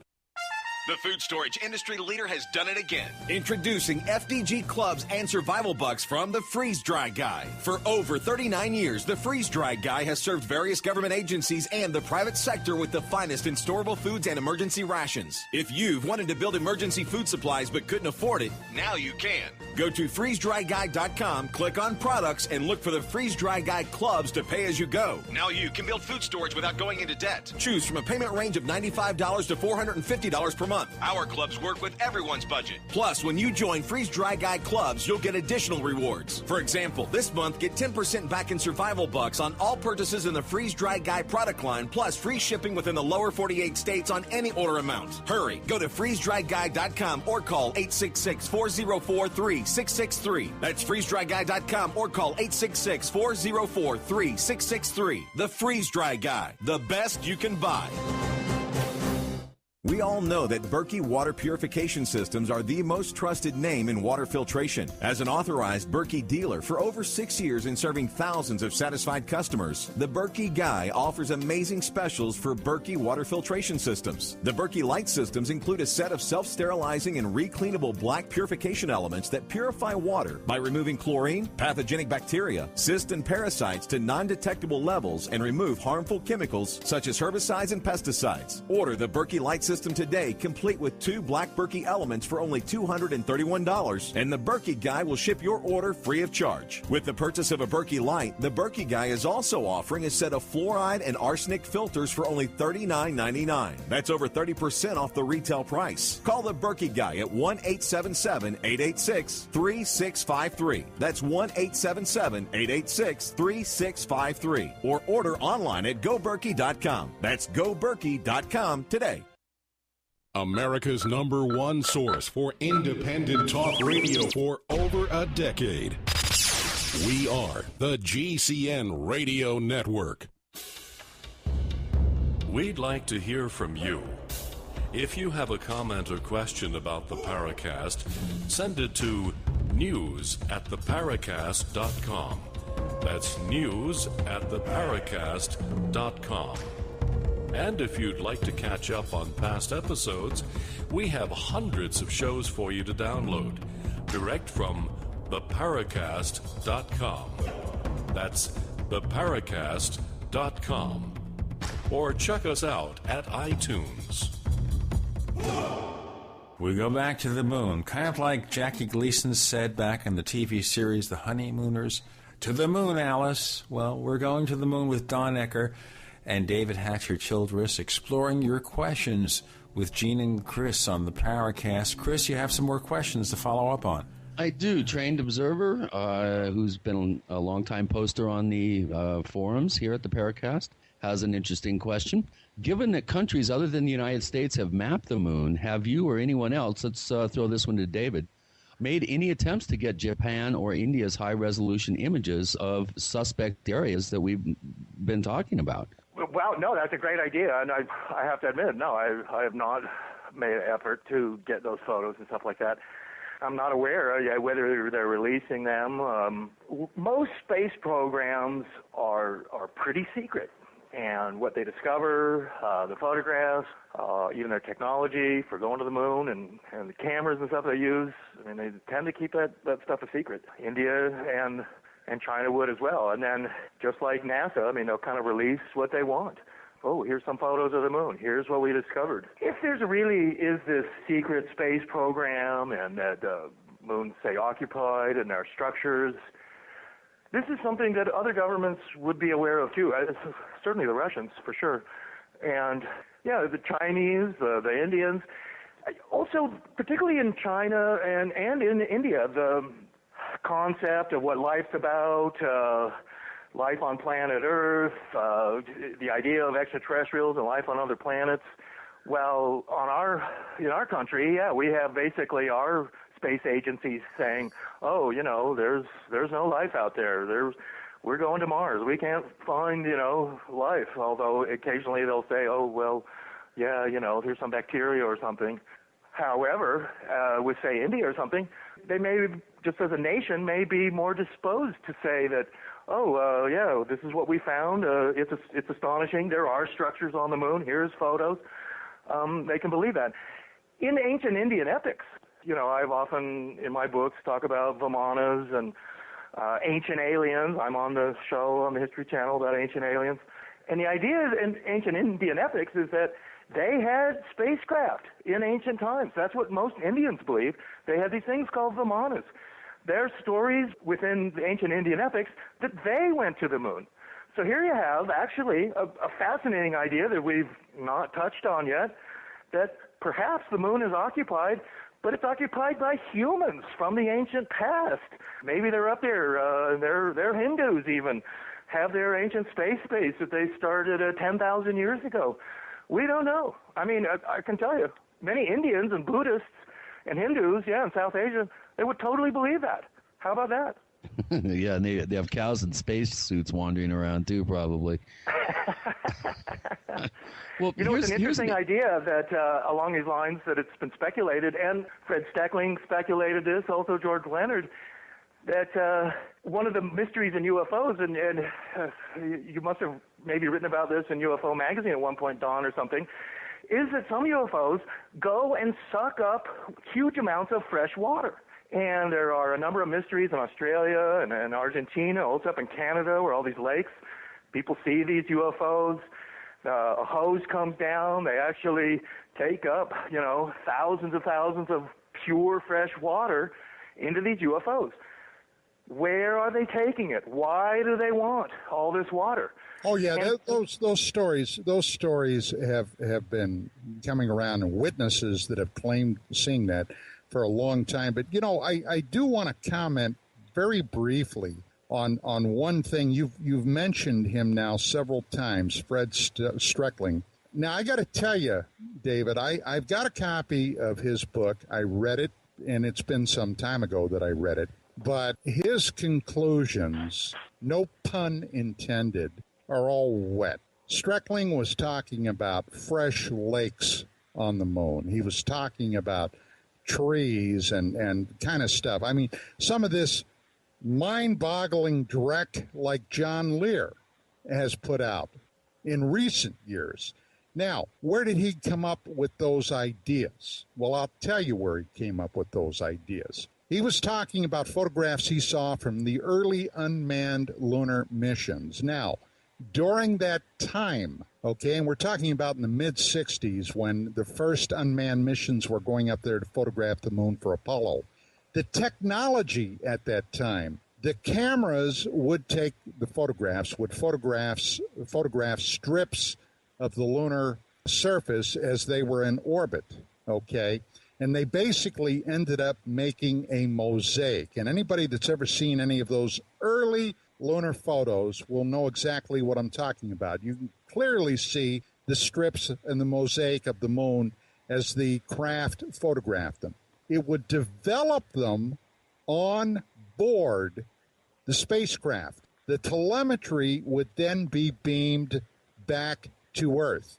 Now, Streckling's ideas of fresh lakes popping up on the moon, came from the development solution that would pull on some of these photographs. And, of course, that would be beamed back to Earth, too. Now, the people at NASA knew what in the hell that was, It's solution. Streckling didn't. And then you got this dreck about open bodies of water on the moon.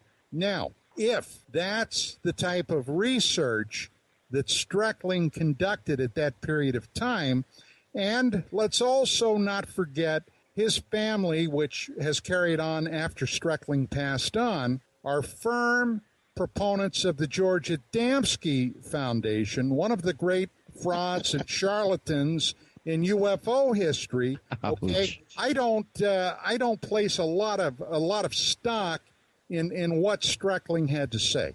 You know what? You're right there, Don, that Fred Steckling was a follower of George Adamski and believed a lot of what Adamski claimed.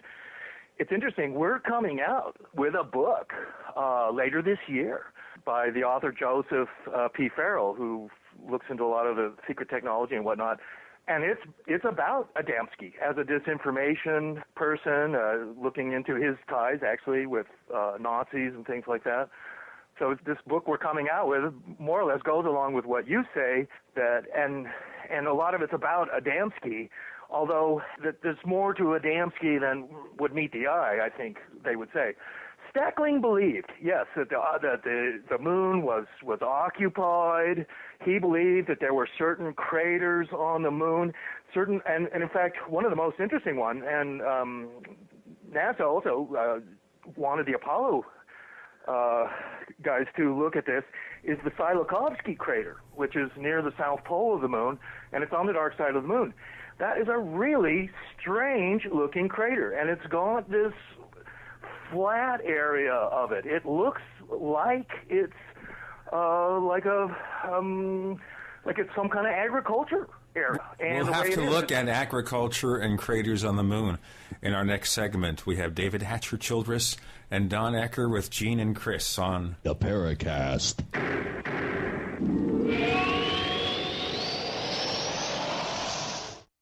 Graphic Converter is the image manipulation tool for the rest of us. It does not use any database. You get full control of all your files. Want to view the images of a folder? Drag it into Graphic Converter, and a powerful browser opens up to show your image files. You could use it for slideshows. You could use it to import images from digital cameras or from scanners. Need to do some image editing? You can do that too in Graphic Converter. Also print catalogs. Convert from so many formats I can't even list them. Download now to see if Graphic Converter is good for you, like 1.5 million other users. Guess what? You could save money when you buy Graphic Converter. Use the coupon code Night Owl. Use the coupon code Night Owl to get a special price for Graphic Converter. Go to lemkesoft.com. That's Lemke soft.com. Lemkesoft.com. Lemke soft.com.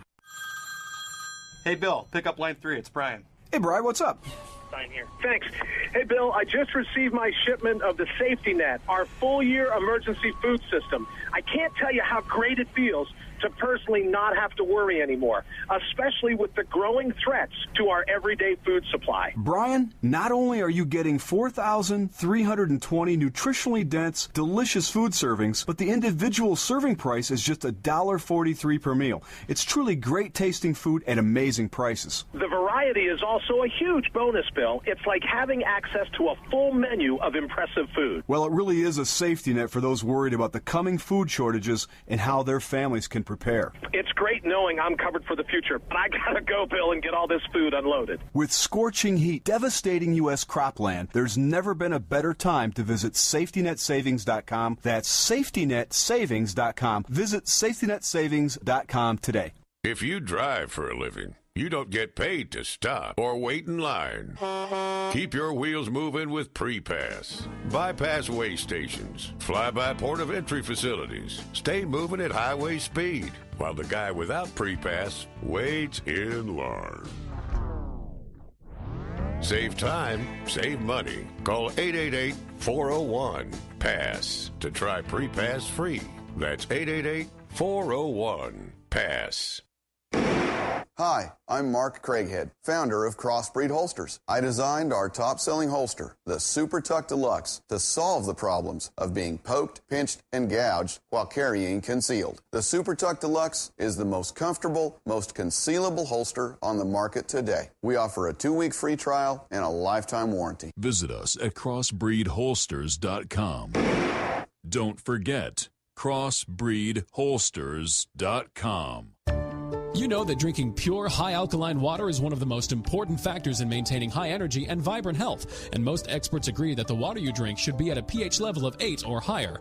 AlkaVision Plasma pH Drops, available only at alkavision.com, combine a unique formula of most alkaline minerals available. AlkaVision Plasma pH Drops alkalize your water, ridding the body of harmful toxins and acid, helping you to regain your energy and health. Alkalizing your water by simply adding 10 drops of AlkaVision Plasma pH Drops helps the body to rid itself of acidic waste, increases oxygen, and raises the pH of your body to optimal levels. And bacteria and viruses cannot survive in an alkaline high pH environment. Order your bottle of AlkaVision Plasma pH Drops for only $29.95 at alkavision.com. That's ALKA vision.com, or call 269-409-1776. 269-409-1776. Alkalize your body. Supercharge your health at alkavision.com.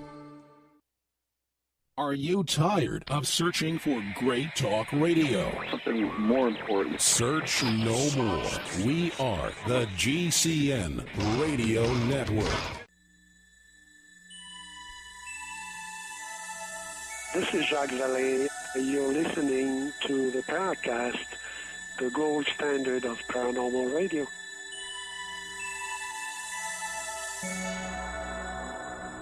We have 2 more segments to explore the lunar mysteries, lunar agriculture. What are we talking about here? David Hatcher Childress and Don Ecker with Gene and Chris. Okay, David, when we broke, you were talking about what was described as an agricultural area on the far side of the moon. I was talking about the Tsiolkovsky crater, and I've got several photos of it in my book from NASA. The more you look at that crater, that's strange. That's also the crater where NASA claimed that they found water on the moon and ice. The cover of Steckling's book that we're talking about, Alien Bases on the Moon, the cover was a really interesting NASA photo, which was a photo of the moon with this glowing cigar-shaped craft with even like some kind of vapor coming off it, and it's moving across the surface of the moon. And it was apparently Steckling's favorite photo that he had discovered of the moon, and it's an interesting one, and he put it on the cover of his book. And, as what we're saying here is that, he believed that these craft, particularly these large cigar-shaped type mother's craft or something, that they were coming to the Earth, sucking up thousands of gallons of water and taking it to the moon. And, for whatever, so they can mix, drinks at their moon base inside the moon or something. But sure, but if we have water on the moon, can't we just build the stuff there rather than have to transport it all that way? Well, it's pretty clear that, both the moon and Mars, for that matter, don't have apparently, very large amounts of water, although Mars might, because a lot of it's maybe ice that's underneath the surface and is covered with a red dust or something. That's one of the theories coming out. Well, let me just very briefly bust in here about, and this will cover both NASA as well as questions about life out there. One of the things that I've noticed, I had a very good friend who lived a few miles up the road from me, who had as a neighbor, just 2 or 3 houses down from him, a scientist that worked at JPL. And very clearly, and I remember this vividly, back around 2002, 2003, this guy told my friend, my buddy, that they had definitively discovered water on Mars. Now, that's always been a huge, huge question. And even going back to the Viking program in the mid-'70s, okay, that was one of the things that everybody was asking. Is there any water on Mars? And we know now that it's very likely that at least in certain parts of the year, there is actually running water from Mars. And it's believed that the majority of all of this water that Mars had once had that ran freely is now basically ice under the surface. So when people ask, does Mars have water? Absolutely. JPL was aware of that. I waited for a long time to hear them make the announcement. Now, why does that matter? It matters because one of the things that NASA has always not done was basically give any good PR about itself. One of their mandates is discovering life off-planet, outside the Earth, okay? But yet they had a clear indicator that there was, in fact, a hell of a lot of water on Mars, and it was just recently that they made a very tepid announcement about that. Same thing with the moon. The Clementine mission. At the cessation of the mission, they crashed the craft into the south pole of the moon. They found what they then described as a pretty respectable body of water, not liquid, but what would have been a fair-sized lake at the south pole of the moon. Okay, ice. Now, one question that nobody has asked. Where in the hell does all this ice and water come from? Apparently, outer space is filled with it, but we never hear about it. Very seldom do we hear about it. What could it be? Well, when you take a look at comets have water. Huh? They have ice. Comets have ice. There's one theory that's where water on the planet comes from. Exactly. You're absolutely correct. And it's believed, it's not even really known where all the water on this planet came from. A lot of people think that it came from billions of years of icy comets, or at least one of the places it came from was icy comets crashing into our planet as well as the moon. And that's very likely where that ice came from. So, yeah, if we go up there, if we put a base on there, if we want to make rocket fuel and what have you, by distilling water, that's where it's going to come from. We're talking about water, and that's an important building block for life on this planet and probably many others. What about life on the moon? We know, here's a question from Pixel Smith. Now, I'm not sure where he gets this information, but I'll just read his question. We know that bacterium can survive at least 2.5 years on the lunar surface. Apollo 12 brought some back. I didn't know that. Do you think there are other bacterium or life forms living there right now? Who was that directed to? Well, either one of you. Well, or both. I can say, sure. I mean, as far as I'm concerned, yeah, there is life on the moon. It may not be indigenous life, just like when the Apollo astronauts, I guess, went to the moon. You know, there were people on the moon running around, and they brought bacteria and water with them when they went, snack bars and everything. Yeah, but of course I'm maintaining that there's more going on the moon than that. And yeah, I mean, I'm as I've been talking for the last couple of hours, I'm a firm believer there are bases on the moon. There are dome cities. There are underground facilities there. It's occupied, and if it's not occupied by aliens, then it's occupied by humans. And maybe the aliens we're the aliens, in fact. What do you think, Don? Well, I got to tell you, I'm much more, I think, cautious in my speculation, because let's face it, what we're basically doing here is we're engaging in a lot of speculation, informed speculation. But I obviously don't know. I've never been there. I'd love to go, but never been there. But if you were to ask me about my speculation about whether there have been, at least previously, if not even now, an extraterrestrial presence there, I would gear toward the side that, yeah, I think there is.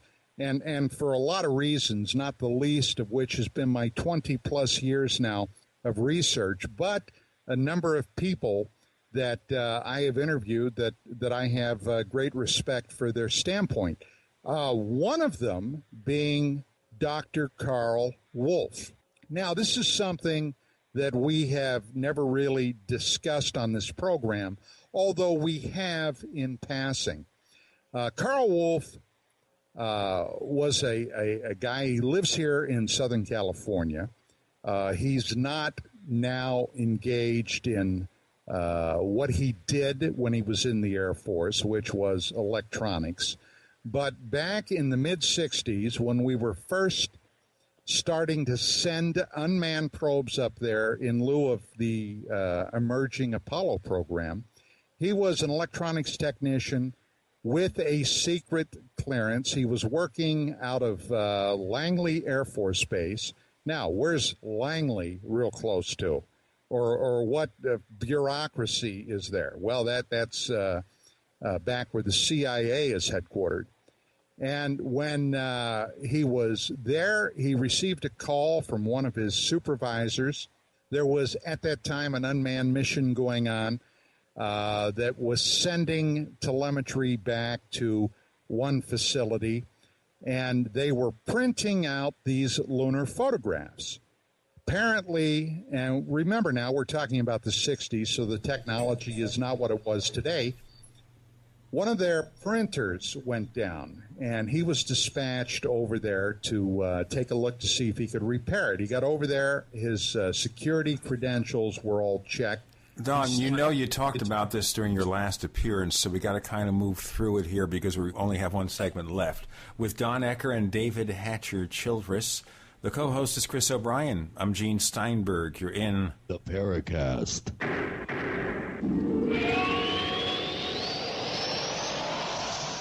So here's what happened. I was placing an order online. The site went down. It just stopped responding. It took hours before it returned, but I'd already placed the order with another company. If your site goes down, you could lose business. And if you have a business or personal site, you'll want to know it's easy to run and it will stay online. At iWeb, your site is hosted on one of the most reliable networks in the world. Check it out. iWeb.com. That's iWeb.com. For 58 years, Fate has provided true reports of the strange and unknown. Fate brings you the latest in all aspects of the paranormal, like angels and miracles, psychic phenomena, ghosts, UFOs, and much, much more. To receive your complimentary Fate magazine, call now at 1-800-728-2730 or visit their website at www.fatemag.com. That's 1-800-728-2730. What are you waiting for? Your fate awaits. Big Berkey water filters are in high demand. Storable foods are also in high demand. BigBerkeyWaterFilters.com has always kept our focus on the Berkey water filter products, but increasingly, our customers have been asking for storable foods. After months of research, BigBerkeyWaterFilters.com now offers great-tasting, long-lasting, storable foods. These ready-to-eat meals are packed in airtight nitrogen pouches. All you do is just add water, and because they're sealed so well, they come with a 25-year shelf life. Combine our Berkey water filters, which are powerful enough to purify treated, untreated, or even stagnant pond water with our storable foods, and you have a winning combination. Remember, we offer free shipping on every order over $50, and GCN listeners receive 5% off all ceramic filter systems. Visit BigBerkeyWaterFilters.com or call 877-99-BERKEY. That's BigBerkeyWaterFilters.com or call 877-99-BERKEY today.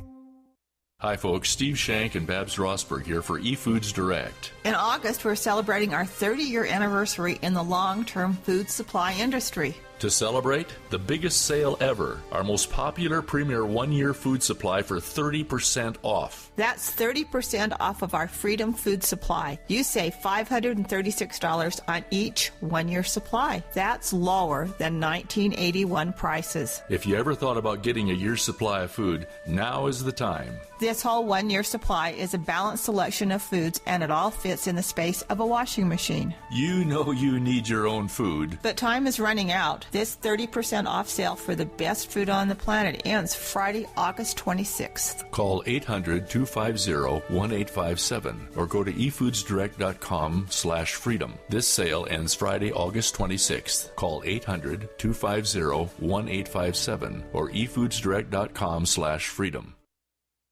You can't argue with success. And many people have found great success in fighting back colds and flu viruses with Ali C, the world's best garlic extract. So now, it's time to get even more success with the other great quality natural products from Affinity Health Products.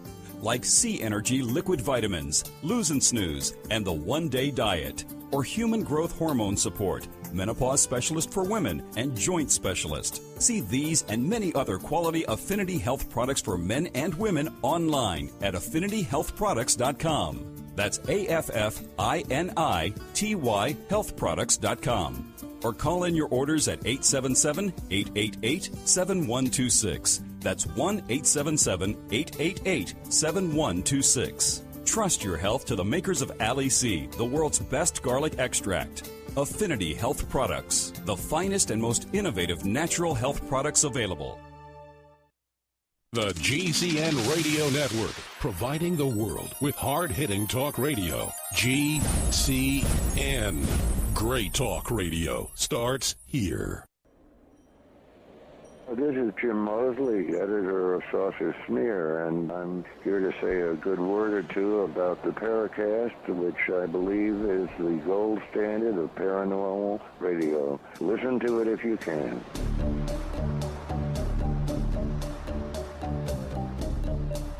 Don't forget to write us, news at theparacast.com. That's news at theparacast.com. We're back with Gene and Chris, David Hatcher, Childress, Don Ecker. Don, this is our final segment, and we may have some more questions to ask. Can you wrap this up real quick before we go on? Absolutely. He discovered that there were a lot of scientists there, not only Americans, but from the way he described it, there were various scientific entities from around the globe. He got back there, he started examining this printer, when suddenly the lone airman that was left in there until the machine was repaired turned to Carl and said, "We found a base on the moon," which absolutely shocked Carl. And he said, "You what?" He said, "We found a base on the moon." Now, Carl immediately thought that he meant, well, maybe a Russian base or something like that. But no, this airman pulled a photograph out and showed him on the far side of the moon, what we refer to as the dark side of the moon, what appeared to be a facility there. Buildings, towers, antenna, the whole 9 yards. Now, was I there? Absolutely not. Did I see this? No, I did not. Do I believe Carl? Knowing Carl for as long as I have, and I have worked with him over the years, he has absolutely no reason to lie to me about this, and I've always known him to be a truthful guy. So this is one of those anomalies that occasionally pop up, and hey, take it for what it's worth, but I believed him. Wow. Here's a question from Exodoc, who's a longtime poster on the forum. Gentlemen, guess, what are some of your top pick lunar phenomena events or picks? David, why don't you start with that? We've covered a few already. In my book, and there's a video, too, of it, extraterrestrial archaeology. Yeah, I mean, in there, I run through, all kinds of different anomalies and things. What I find probably the most interesting, which I mentioned before, are these things moving around on the moon. And they leave a tread behind them. And, those are NASA photographs of these things. Yeah, those are hard to explain away. Yeah, if you look at those, when you look at that, you can see something's going on there. And things are moving around on the moon, leaving a tread track behind them. NASA admits that. I mean, they say they're just rocks rolling around on the moon. But, in my mind, these are real objects, and they are self-propelled, going to the moon. The moon, too, I believe, is being mined. So, yeah, go ahead, Don. Yeah, Don, what would you say? What's your top pick for a lunar mystery? What? This is going to sound like a tease again, but it's the photograph that I discovered in 1997 that I have yet to release that clearly shows an artificial object that was extending through a crater. It was taken the photograph was taken in September of '66 from this unmanned probe. And you can follow it on the photograph. And this photograph came from an actual NASA source. It follows from the crater through what goes over a cliff, and you can see this object again extending out of the cliff with an object on the end of this artificial. It can only be artificial. This artificial object. Now, I've been trying to think of some venue to present this photograph, along with a lot of other material I have, but some venue that would be suitable. And when I say that, with the maximum exposure. So I've been very tentative about just willy-nilly presenting this thing, because how about a few hints or samples to tantalize us, Don? One or two, that's all. We can post it on our forums. We can get a really good link there for you to put up. And then, later on you want to put more up, that's fine. But just something to whet their appetites. Yeah, chum the waters. Yeah, chum the waters. I would have to think about this before I do. We have another question left, Chris? Yeah, there's and this is a question that I have as well. And basically, it's how can we get NASA to release all those photos from Apollo Clementine and other missions? But one thing I want to ask, David, you and I both heard a very interesting story involving Tom Bearden. This story involves microwaving excess energy from the power grid here in North America to the moon. You want to briefly give us a little summation on that? That's always intrigued me. Yeah, right. I don't know if you've ever heard this, Don, but Tom Bearden and his friend Farnsworth, who was a grandson of Philip Farnsworth, who invented the television, live in Huntsville, Alabama, and Tom Bearden's famous for being involved in all Tesla technology and a lot of secret technology and just beam weapons and all that kind of stuff, things that are supposedly sci-fi. But this friend of mine from Indiana who visited him told me the story that he was sitting there talking with Tom Bearden and Farnsworth about Tesla and all this different technology. And then they proceeded to tell him that, the energy grid of the United States, once AC power has been put into it by whatever, hydroelectric and nuclear power plants and coal-burning power plants, whatever, once that power goes into the grid, it has to be used, and it can't really be saved, unlike natural gas or something like that. Once it's in the grid, either people use it or they don't. And what they maintained was something very interesting. They said that there's basically excess power in the North American energy grid at any time. And they maintained, incredibly, that power was then siphoned off the grid to a secret base in Mexico, he said, but it's an American base, but it's outside of our own country, and that they microwave it to the moon, to a secret base on the moon. That's what they told him back in the 90s. So, of course, I'd never heard that before. I have no idea. There is a movie that's somewhat based on this called The Arrival with Charlie Sheen. And that movie is also about a secret base in Mexico. And they go to it. It's in the movie. It's an alien base. But that's what The Arrival is basically about. Now, I've never This heard is before anybody Charlie else. Sheen became a total wacko in his pre-wacko days. Yeah, it became loony. Well, he's in that movie, but I'm just, kind of using that as an example. Sure. I sometimes think that, Hollywood does sort of imitate reality in a way sometimes, and even the government uses that Hollywood for disinformation and stuff like that. But that is true about the energy grid, and it was something I'd never really thought about. But the power grid within the U.S., the idea is that there is excess energy in there, and that the military would cleverly use that excess energy to do something. Seemed quite possible. I mean, it seems pretty far-fetched, I admit, but it's an intriguing thought. Well, we only have a minute and a half left, so I don't want to get into any more extensive discussions because we're just going to run out of time. When the clock goes down, that's it. We've just been having too much fun, Gene, Don and David. This has been real fun. A lot of people have been looking forward to this particular episode. Thank you both so much for coming on. I love the kind of show, guys, when we can just sit back and say, okay, go to it. Don, where do we find more of the stuff that you write about? Well, actually two places, the Dark Matters Radio Forum on the Paracast and the darkmattersradio.com blog site. Sounds great. David Hatcher Childress, where do we find more of your stuff? You can find my book, Extraterrestrial Archaeology, and there's a DVD that goes along with it, too, at adventuresunlimitedpress.com. And we have a pretty extensive site of books and DVDs and other things like that, too. A huge catalog, man. I've seen that catalog. A huge amount of stuff. Chris O'Brien, where do we get those new DVDs about UFO disclosure? Well, you can go to my website, OurStrangePlanet.com. It is a strange planet. It's Our Strange Planet. And we also have a strange moon from the sound of our show today. I want to again thank you guys. And neighbors, we can be found as well. You can find us at theparacast.com. Once again, that's theparacast.com. Or write us, news@theparacast.com. Once again, news@theparacast.com. We ought to do this again, guys. Yeah, that was fun. Hey, good talking to you guys.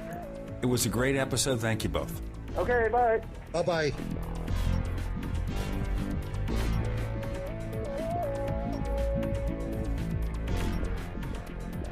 The Paracast, featuring Gene Steinberg and Christopher O'Brien, is a copyrighted presentation of Making the Impossible, Incorporated. Tune in next week for a new adventure in The Paracast.